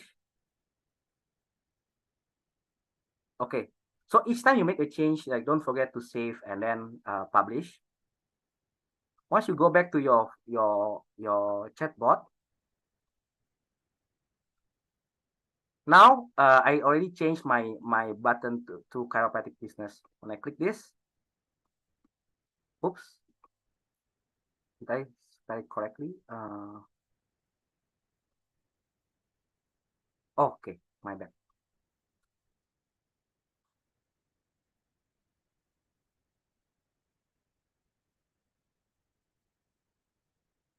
Let me just refresh. Yes, so it will match to the new content, basically. Sorry. Okay, so this is how template matching works. So you have to match keyword by keyword, but at the very least, it is quite reliable enough for you if you want to make sure that your chatbot doesn't have any error, because you have a button. That button actually will fix a certain keyword that your users type. But then if you want to refer back to the chatbot itself, you can just press the button and then it will go to the response instead of typing. So we find out that button actually works very well. I know like some people don't really like button because it doesn't look like a chatbot, but we are just here being practical about building a chatbot. So button might work as well. But what if like if I don't know what to write, or if I don't have a predetermined response here? Let's say if I type random numbers, right, or random keyword. So the answer, the chatbot will say, "Oh, I don't understand what you mean. I don't know." So this is called. I'm really sorry, guys. Like I got a flu today. So in this case, this is called IDK situation, where people really like where the chatbot are able to respond anything else that is not prepared yet by your chatbot, by the database inside your chatbot or by the responses inside your chatbot. So in this case, what you can do is that you can go to File Explorer and go to IDK. So so there's something called $sign and then like empty, underline. So this means that like this chatbot, will always respond to this one if you don't, if the keyword is not already included in the chatbot itself. So in this case, you can just have $sign and then like underscore, and then this one will actually match to if let's say your users actually put random keywords, you automatically match this one. And IDK situation always happen, like no matter what your users do. So it's very important for you when you build a chatbot to have an IDK's responses. And how it works is that how we trick it is that instead of just like say I don't know, for example, I don't have any link back to my my content, I actually like put a main menu that allows the users to click a button to go back to a main menu. So let's say the users, have a typo, right? As I Cairo, Hi, Christian. like Hi, Jeremy here. So sorry, so sorry to interrupt. yes. So I think some of the participants, they might be having some trouble following right now. So maybe I can just add on So to our participants, right? Maybe you can try to take a step back first. Focus on whatever Christian is sharing through the video first instead. Don't need to try to follow along first. Later on there'll be more Christian, correct me if I'm wrong, there'll be more step-by-step videos, right? That will be able to guide the participants through. Yes. So there will be the step-by-step videos are actually written in this chatbot, in this like self-paced chatbot. So let's say if you first join here, right? And then like what you can do is that you can click to collection of materials, and then we have a step-by-step process from sign up to login as well. So this is like how to sign up, and then this is how to log in as well. So maybe I'll take a little bit of slower pace right now, just to give you some ideas on how the basic step works. Because just now I'm actually explaining the how template matching or keyword matching works. Let me just take a step back and then give you some one-on-one basically how to set up your own chatbot. So apologies for that. I think I'm moving too far. I'm moving a bit too fast. So Thanks, Christian. yeah. So the first step that you can do is, let me just repeat again and start from the beginning. So for some of you, right, if you just like just now log in on your chatbot. Let's say now my username is chatbot uni and this is my password. Once you successfully log in, right, you can actually like, the first thing that you have to do is to go to a community page.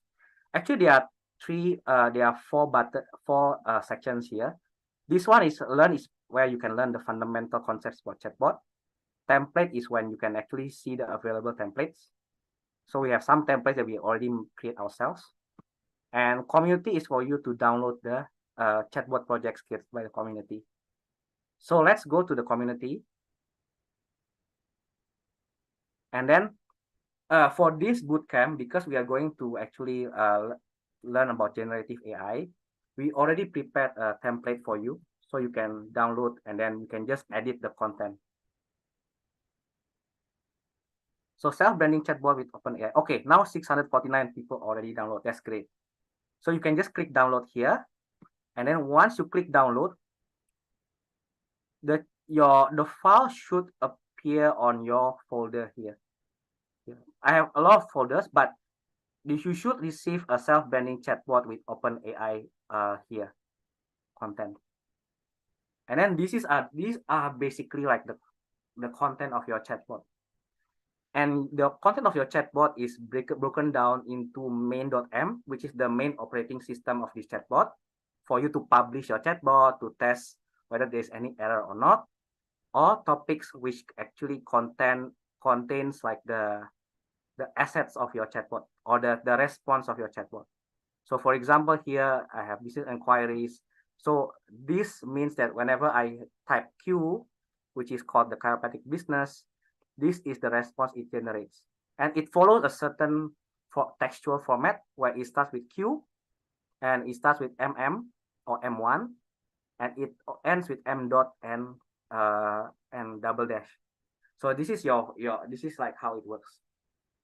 So there are also, what we do is that we also like split the text into like different topics.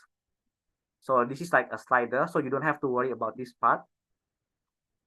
If you want to use social media, for example, so this is like another form of social media content as well, where if I type social media here in my content, it will generate this response.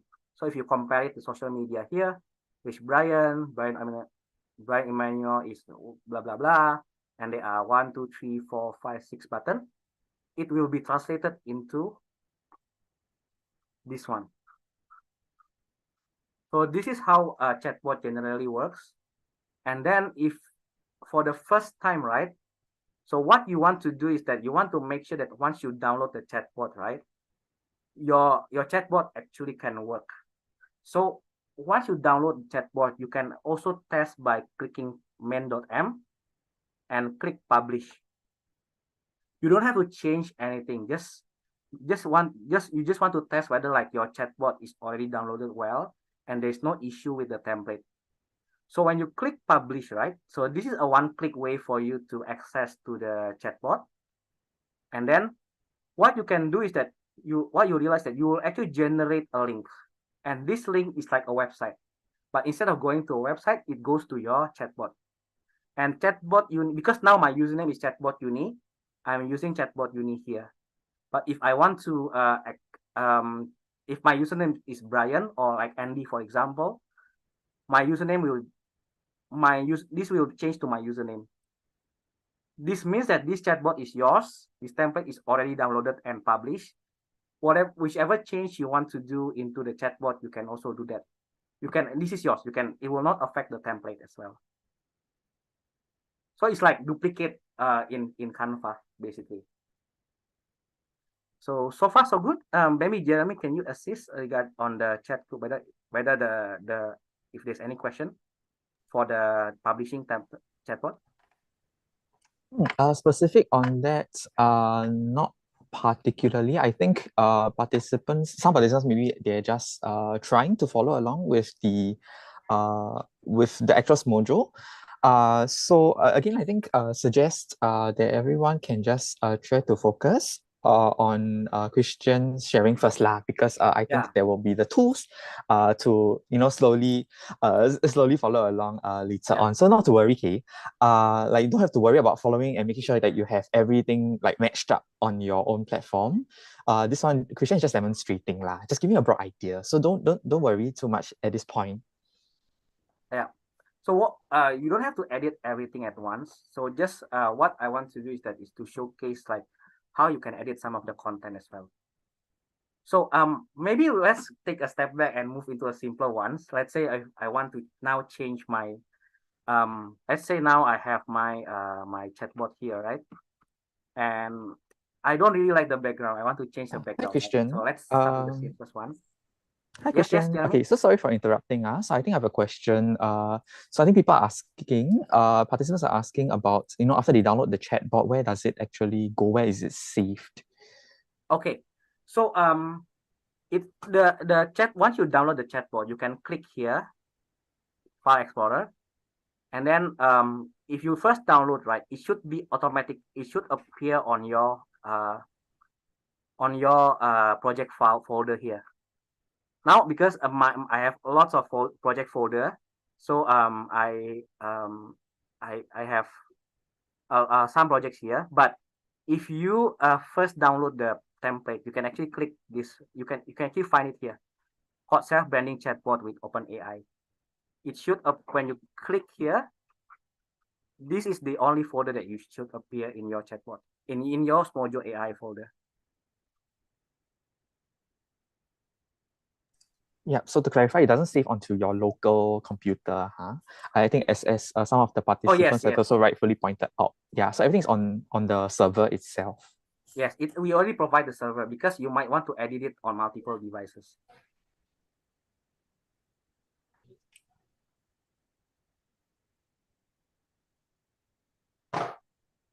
Okay. Any other question regarding the download?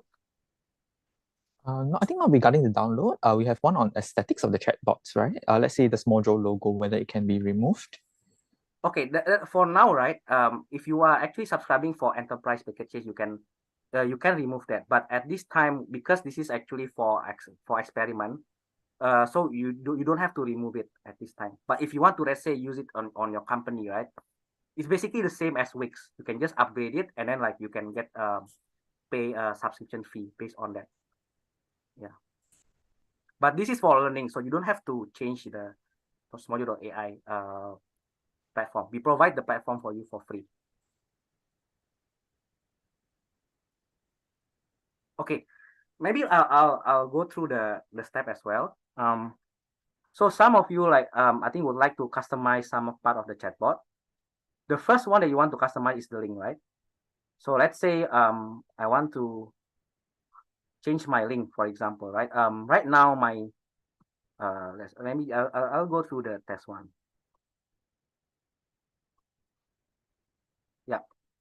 So right now my link is actually Rich Brian Rap GPT, right? I want to change it to my own URL. So if you want to change to do that, you can actually erase the publish part and change it to your own specific URL. Let's say I want to change it to my project, right? My ChatGPT project here. You can save, click save, and then publish. So your URL or your chatbot link becomes my ChatGPT project. So this is the first step. If you want to customize the link of your chatbot. The second part is if I want to customize my own background, right, or my own avatar. So this chatbot here, we are not actually hosting the link, the image ourselves. We are actually using we are actually calling the image link from the third-party hosting. So right now I want to change my background to another one, right? I can use open source image, or if you want to upload your own image, you can also use imageur.com. So this is a place for you to host your own image. But let me just like for brevity purposes, I'll just use like available image here. Let's say I want to change my background image to sorry, to let's say chill beats, for example, right? Oh, not this one. Let's say I want to change it to another background. Let's say this one. I can right click, copy image address, and then change my content here to a new one. Click save and publish again. So right now my actually chatbot actually changes in terms of the image background. You can also do the same for your avatar as well. You want to change your avatar, you can erase the link and change it to here. Let's say I'm using the same image as per background. You click save, publish, and then your avatar will change as well. So this is how we change the image on the chatbot itself. So let's say I want to change the I want to share this chatbot to other people, right? And I want to change the description of the thumbnail that appears on my chatbot. So what I can do is that I can use I can change this part, basically the lower part, and then I can change it to, let's say, my ChatGPT project. My chatbot, and then change it here.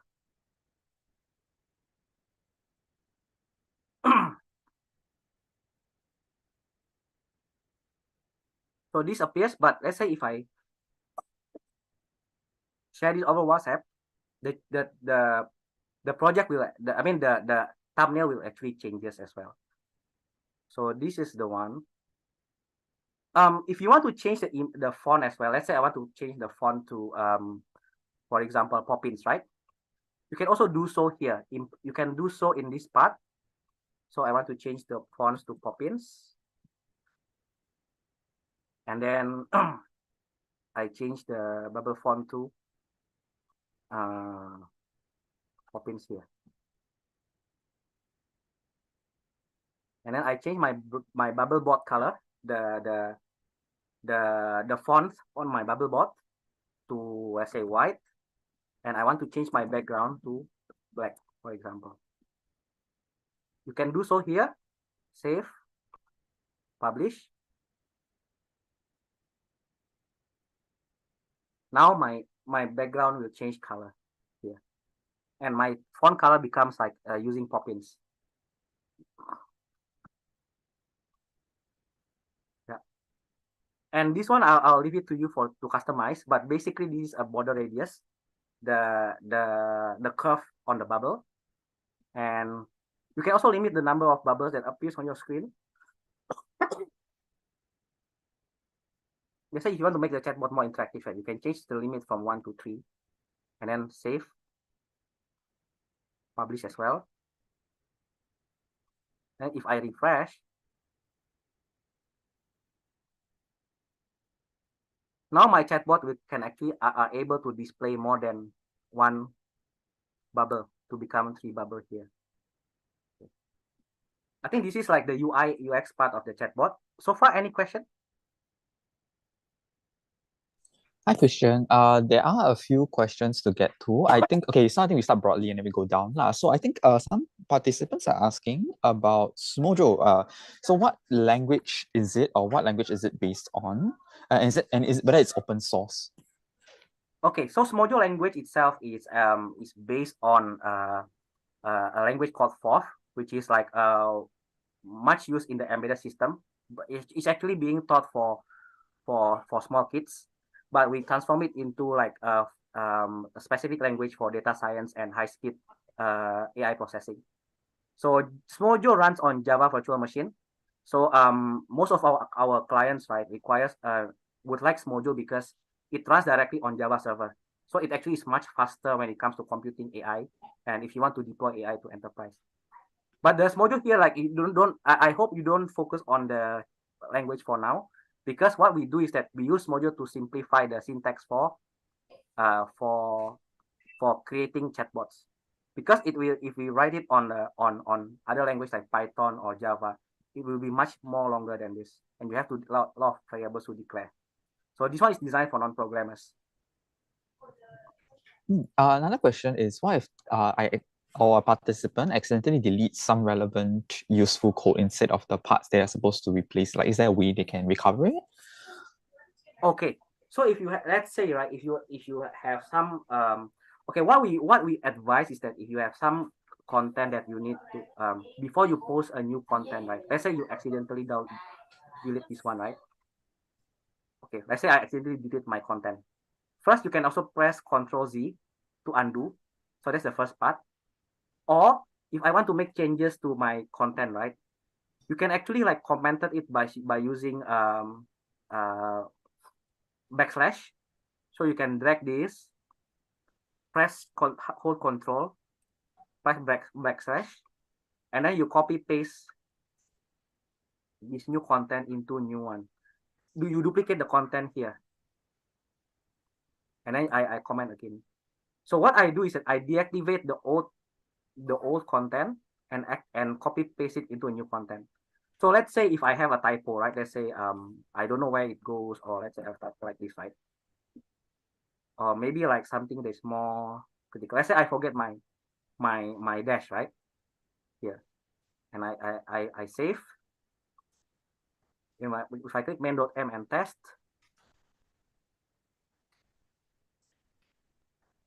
yeah, there's an error here, right?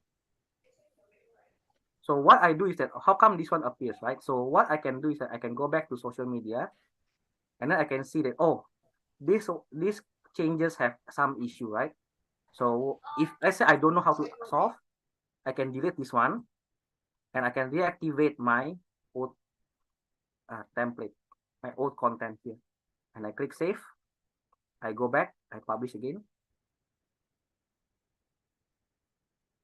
Now it works. Or when I do test, it works.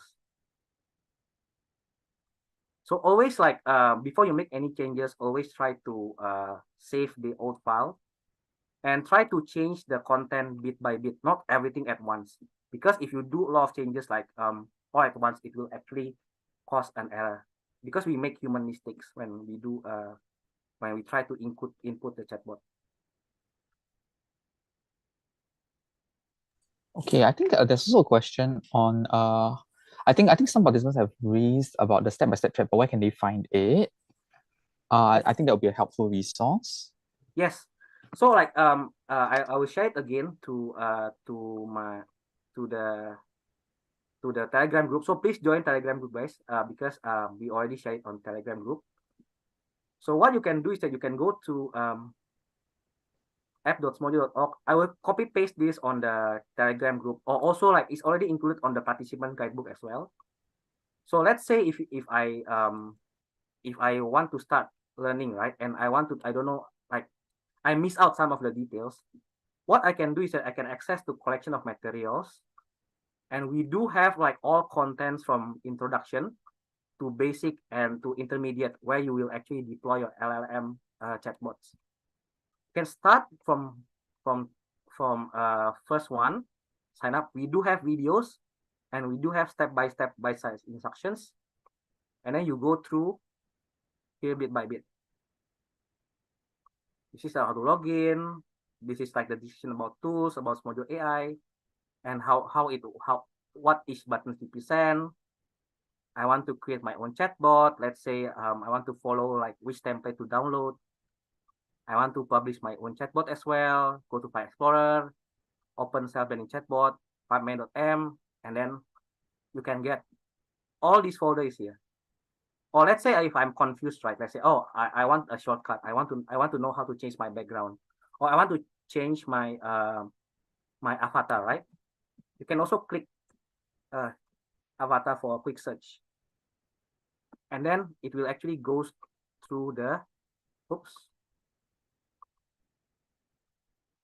Okay, I think it's not matched correctly, but yeah, it should go to the avatar basically.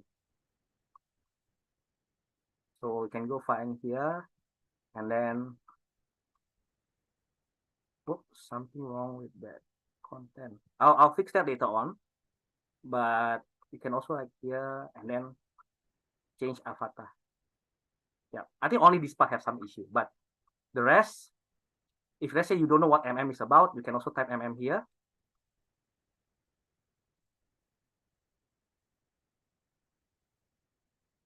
And then it will tell you like the right content. So this is like a step-by-step guide for you to learn from how to get familiar with the platform itself. But once you get familiar, it should be not difficult for you to integrate the ChatGPT API into your chatbot.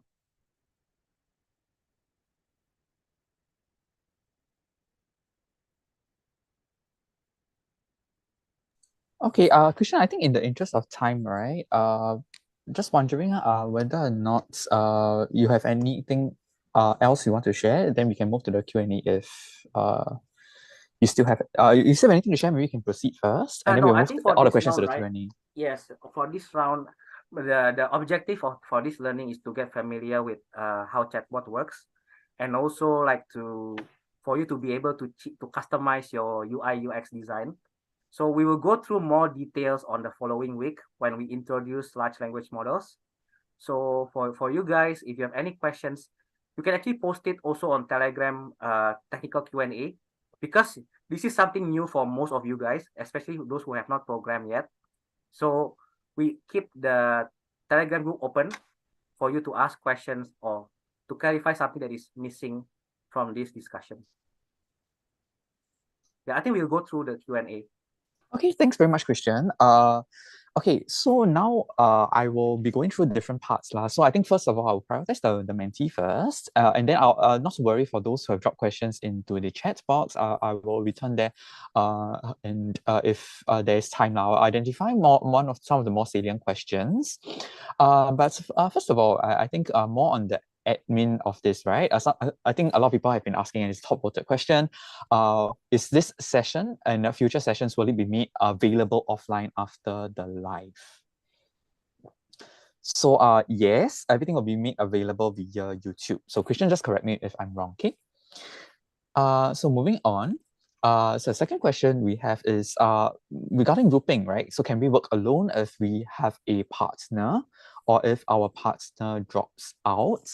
So Christian, will you be able to advise? Okay, so if you're we are okay, actually week 2, week 3 onwards, we are actually we are still allow you to change group, because I understand that like from our past experience, some people might not be able to commit because of other issues. So if your group mates actually left, you can actually like go back to the matchmaking group and then try to find someone else who actually have similar issues, and then you can actually like combine group together. Okay, so as far as possible, try to find groups on the matchmaking group lah. Yeah, that one we allow that until end of week 3, when you try to submit the project. Okay. Related question about going solo lah. So is it possible? Let's say really cannot. Yes, actually you can, because the coding is not that complicated for this chatbot. I think the complicated part is getting familiar with the platform. But once you are used to it, you can go full solo.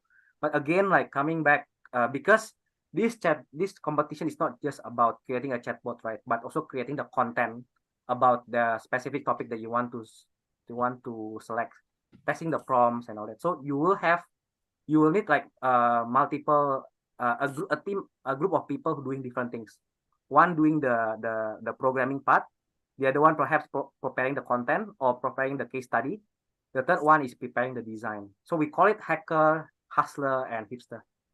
So at least 3, if possible. But if you really want to go solo, I think you can do that. Okay, thank you, Christian. Okay, this is already covered. Yes, it is recorded and is available. Yes. Okay. Actually, this is an interesting question, right? How is this chatbot different from the GPTs or LLMs that OpenAI have?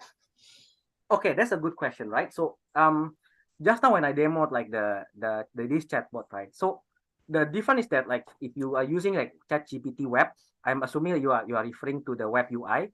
You always have to type prompts again and again and again. And the issue that we often face is that like a lot of people are not able to write good prompts. Therefore the answers are not satisfactory, right?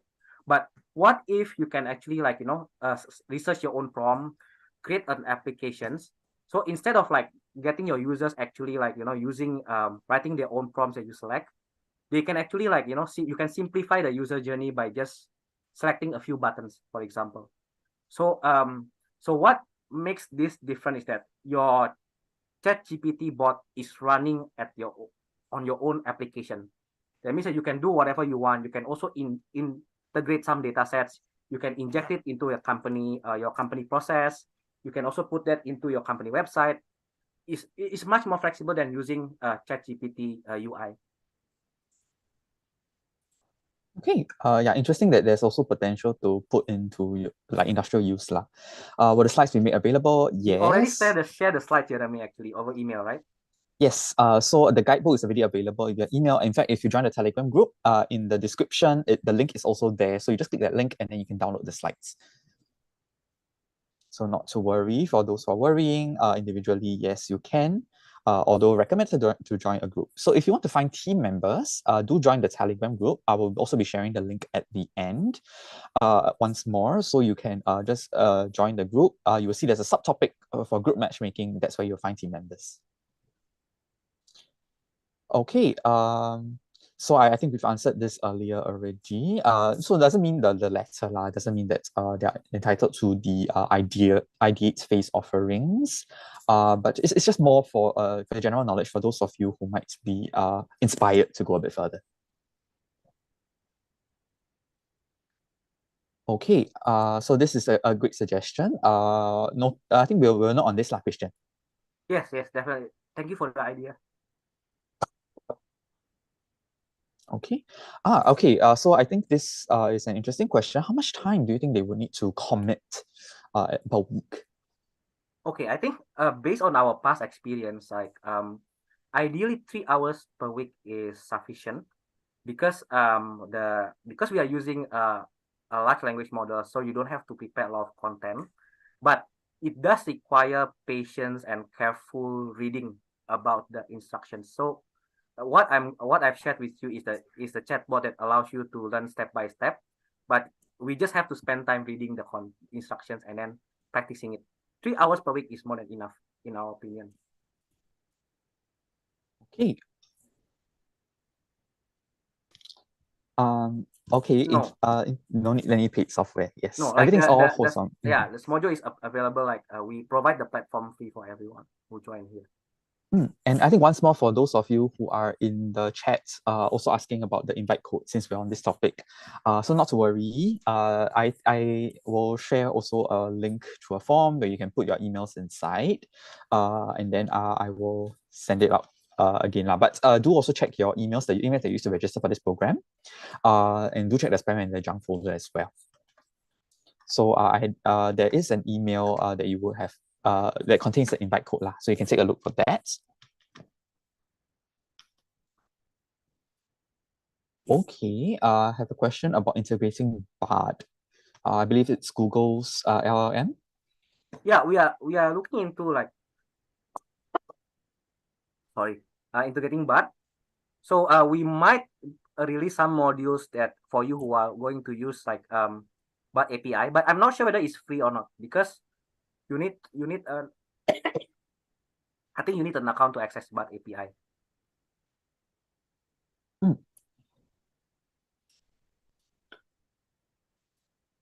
Okay, so is the back end of this chatbot based in ChatGPT? For week 1, not yet, but week 2, we are going to integrate ChatGPT into your chatbot. you might not want to fully integrate ChatGPT to answer all your responses, because it's actually quite costly if you want to do that. So we will actually go through step by step on how you can combine template fetching and ChatGPT to make your chatbot more cost effective and more useful as well. Okay, I actually just toggling very quickly to the YouTube chat because I think there are some interesting questions. So one from one of the participants will Mojo affect company internet security, or is it a normal website, so something that you can access via browser? It's actually a normal website to your browser, but if you want to embed the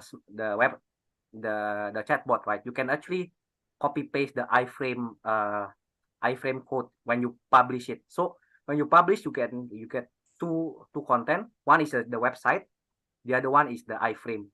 So that one is hosted on our server, so it actually doesn't affect your company security because it's hosted on our server. It's a separate system. I think in a similar vein, right? I think another participant is asking about whether it can be integrated into Facebook Messenger, or I assume even any other platform, right? Any other comms platform. Okay, sorry for that. The answer is no, because Facebook Messenger is limited to Facebook, and it's more complicated from programming wise. For website, right? Because for website, you can integrate it on your Instagram description. You can integrate it on your Facebook page. You can integrate it to anywhere else. So we try to use a commonly used platform that can be integrated to at anywhere, basically, from website to other platform. So the answer is no. Okay, thanks, Christian. There is also a question on collaboration, right? Let's say I want to work with my group members. How can I share these codes with my group members? How can I collaborate when working on this project? Okay, what you can do is to look at the participants guidebook and look at the page called community. Sorry.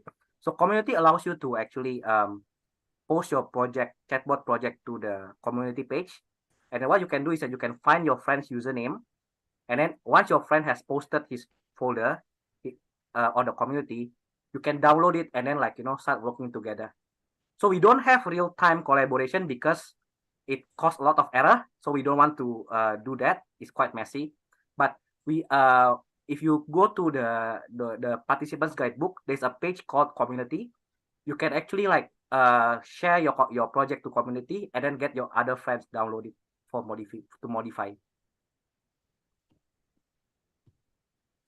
Okay. I think we do have a few more questions streaming in. Let me just hop back to the mentee to see what are the top voted questions. Okay, Telegram group link I will send soon, very, very soon. Just give me a moment. How are we able to form teams? Okay, similarly, you can actually use the just use the Telegram group lah. There is a subtopic inside there for you. If you want to ask questions to mentors, also through the Telegram group, in the technical group lah. Okay. So I think a lot of these questions are quite similar. Yeah, I think similarly, sharing a code, sharing a chatbot, all these are available in the guidebook. Do check it out on the programming language Christian has answered earlier. Okay. So just very quickly, I'll just very quickly just scroll through this. Okay, does access to Mojo end or continue after 4 weeks? Let's say if you don't manage to finish the chatbot in time. No, we want you to continue building your chatbot. So we'll provide the Mojo access after the bootcamp. But for the access to Azure OpenAI, right? We'll see about that. But tentatively, right now, we will actually close the access to OpenAI after 4 weeks. But let's say if you really think your project is very useful, if you really want to do that, we can actually keep sharing our OpenAI Azure account to you guys. If you guys are really passionate about the project, so you can let us know. Okay, on that note, actually, right, I think we have one question from one of the participants asking about the costing, right? Let's say if I were to really apply Mojo with this OpenAI on a day-to-day basis in my business, how much would it cost? Okay, if you're using 3.5, it really depends on your volume, right? But if you're using 4.0, is actually far more expensive. So right now, 4.0 is 10 times more expensive than 3.5. But let's say I'm using 3.5 for experimentation, right? So far, for our own experience, right, we do a lot of experimentation and we have not actually like finished our $10 credits. So for $5, you can actually, if you are using 3.5, you can actually survive for more than 1 month if this is not used by a lot of person at once. Okay, thanks so much for sharing. I have one interesting question in the YouTube chat. Is the content, that means the answers that people put to the chatbot questions, is it something that is provided by humans, or would the AI be able to substantiate or provide the answers? Okay, good question. So if you are using keyword matching, right, human is the one who you need to prepare the response on the chatbot code. So as I showed you previously, right, the Q is the matching, the keyword matching, and the below is the answer that you prepared. So that's it, that's if you are using like template matching. But if you are using ChatGPT, right, all responses are generated by AI.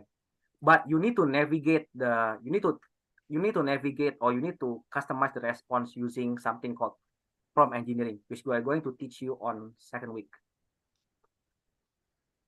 The second week, meaning on the 25th of November, is that right, Christian? Yes. Okay. So do take note on the date and try to avail your calendars. So in the interest of time, I'm actually just going to take 1 to 2 more questions. I think this is a question that always comes up every year, right? Can we use iPad or even mobile phone or tablet to work on this project? Sorry, guys. Yes, I think iPad is okay, but mobile phone is a bit smaller. So iPad is not bad for coding. Okay, so you can try out the iPad. Try out. Obviously, the laptop is the best. The best if you are trying to do coding. But you can try it out. Okay. Okay, so let me just see whether we can just squeeze in one more question. Will this bootcamp prepare us to apply to other languages like Python? Okay, I think the important part of this bootcamp is to learn how how ChatGPT works conceptually, right, and how chatbot works conceptually. What a lot of our students, and at the end of the day, refer back to Python, and they find it easier because they know what are the concepts that they like to search. So if we introduce Python at the start, it will actually like you need to learn both Python and the chatbot part. But right now, because we simplify the syntax, so you just need to focus on the concepts or chatbot concepts and be familiar with the syntax, which is already simplified. Then down the line, if you want to apply the same technique into Python, there are already tons of available content on GitHub or others to do that. You can even like actually chat through ChatGPT to generate the Python. If you know how to find the keyword, or if you understand how to apply the OpenAI concepts. Okay, thanks so much, Christian, and thanks so much, everyone, for your questions. Really appreciate all the enthusiasm coming in. In the interest of time, if you still have any questions, right, do feel free to drop it into the Telegram group. I think that's where we can really just try to answer as many as we can. Unfortunately, to the interest of time, let me just actually skip to the thing which I've been promising to show.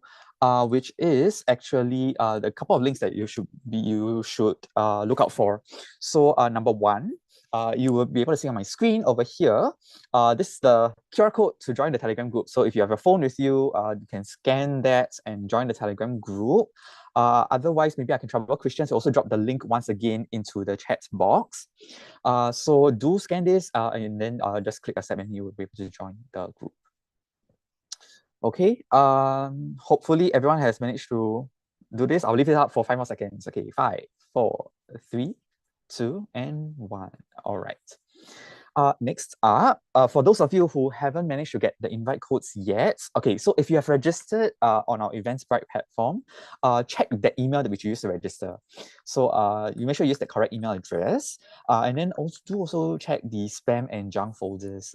So this was sent as early as on 7 November. So you might have to backtrack a little bit also. But for some of you who registered a bit later, then it will be a bit more recent for you. Okay, so but if you still, after checking, you still don't have access to the invite codes, don't fret. It's all okay. Just scan this QR code, fill in your email inside. So what I'll do is I'll consolidate. By Monday, I will send out again the invite codes. Okay, and of course, if you still haven't received by Monday, just drop me, just ping me again on the Telegram group. Okay, I will assist you accordingly. So please don't worry about that. So once again, the link QR code is all here. Scan, fill in this form. It will really help to consolidate and then I can just assign the invite codes accordingly. All right.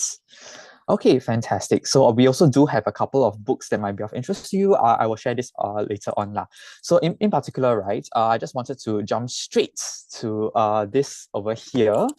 So if you do have feedback for us, so some of you might have some suggestions for us to help us improve our programs. I think this is the platform that could really help us. So do scan this QR code, or you can type in the link that you see below. You can scan it, and then it'll just take a minute or two. Do provide your feedback to us, and then we will definitely review and see how we can improve our future sessions. So do help us to complete this feedback form and share any suggestions that you might have. Okay. So meanwhile, let me just jump back. I believe that we have already crossed the threshold. So I'm not going to hold everyone back this evening. So maybe before we just leave, right, Christian, maybe you can outline again once more over the next week, because I'm seeing some questions about this. What should they prepare? What should they work towards over the next week? Okay, so the first step is to form a group. 3 to 5 ideally. Okay, first join the Telegram group. Number 2, form a group of 3 to 5, if possible within like this week. Next week. And then number 3, we do have exercise, some exercise for you. So what you're expected to do for next week exercise is to actually try to download the template that we shared over Telegram, and then basically submit, try to modify the chatbot. You don't have to go through the ChatGPT yet, because it takes some time to get familiar. Try to change the chatbot a bit, try to change the background, the title, the avatar, and all that. Start with the UI UX first, then move into like changing your chatbot response. Then you can submit whatever chatbot you have in the first week, then for us to track your progress. So there's a submission link on the participants guidebook, but we will share with you again over Telegram. Okay, so do look out on Telegram. That's where you get the latest news. All right, so thanks so much everyone for attending today. Really appreciate it. Yes, once again, the YouTube video, you can go back to review it after this also. It will be made available at this same link. Okay, so not to worry. If any further questions, please, you can proceed to ask on the Telegram group. Okay, so thanks very much once again. Thanks to Christian, thanks to True Chiropractic Group for coming, and Logitech as well. And also Microsoft for the support and the sharing. Really appreciate everyone taking the time this weekend. Okay, so with this, we can proceed to close the session for tonight. Thanks so much.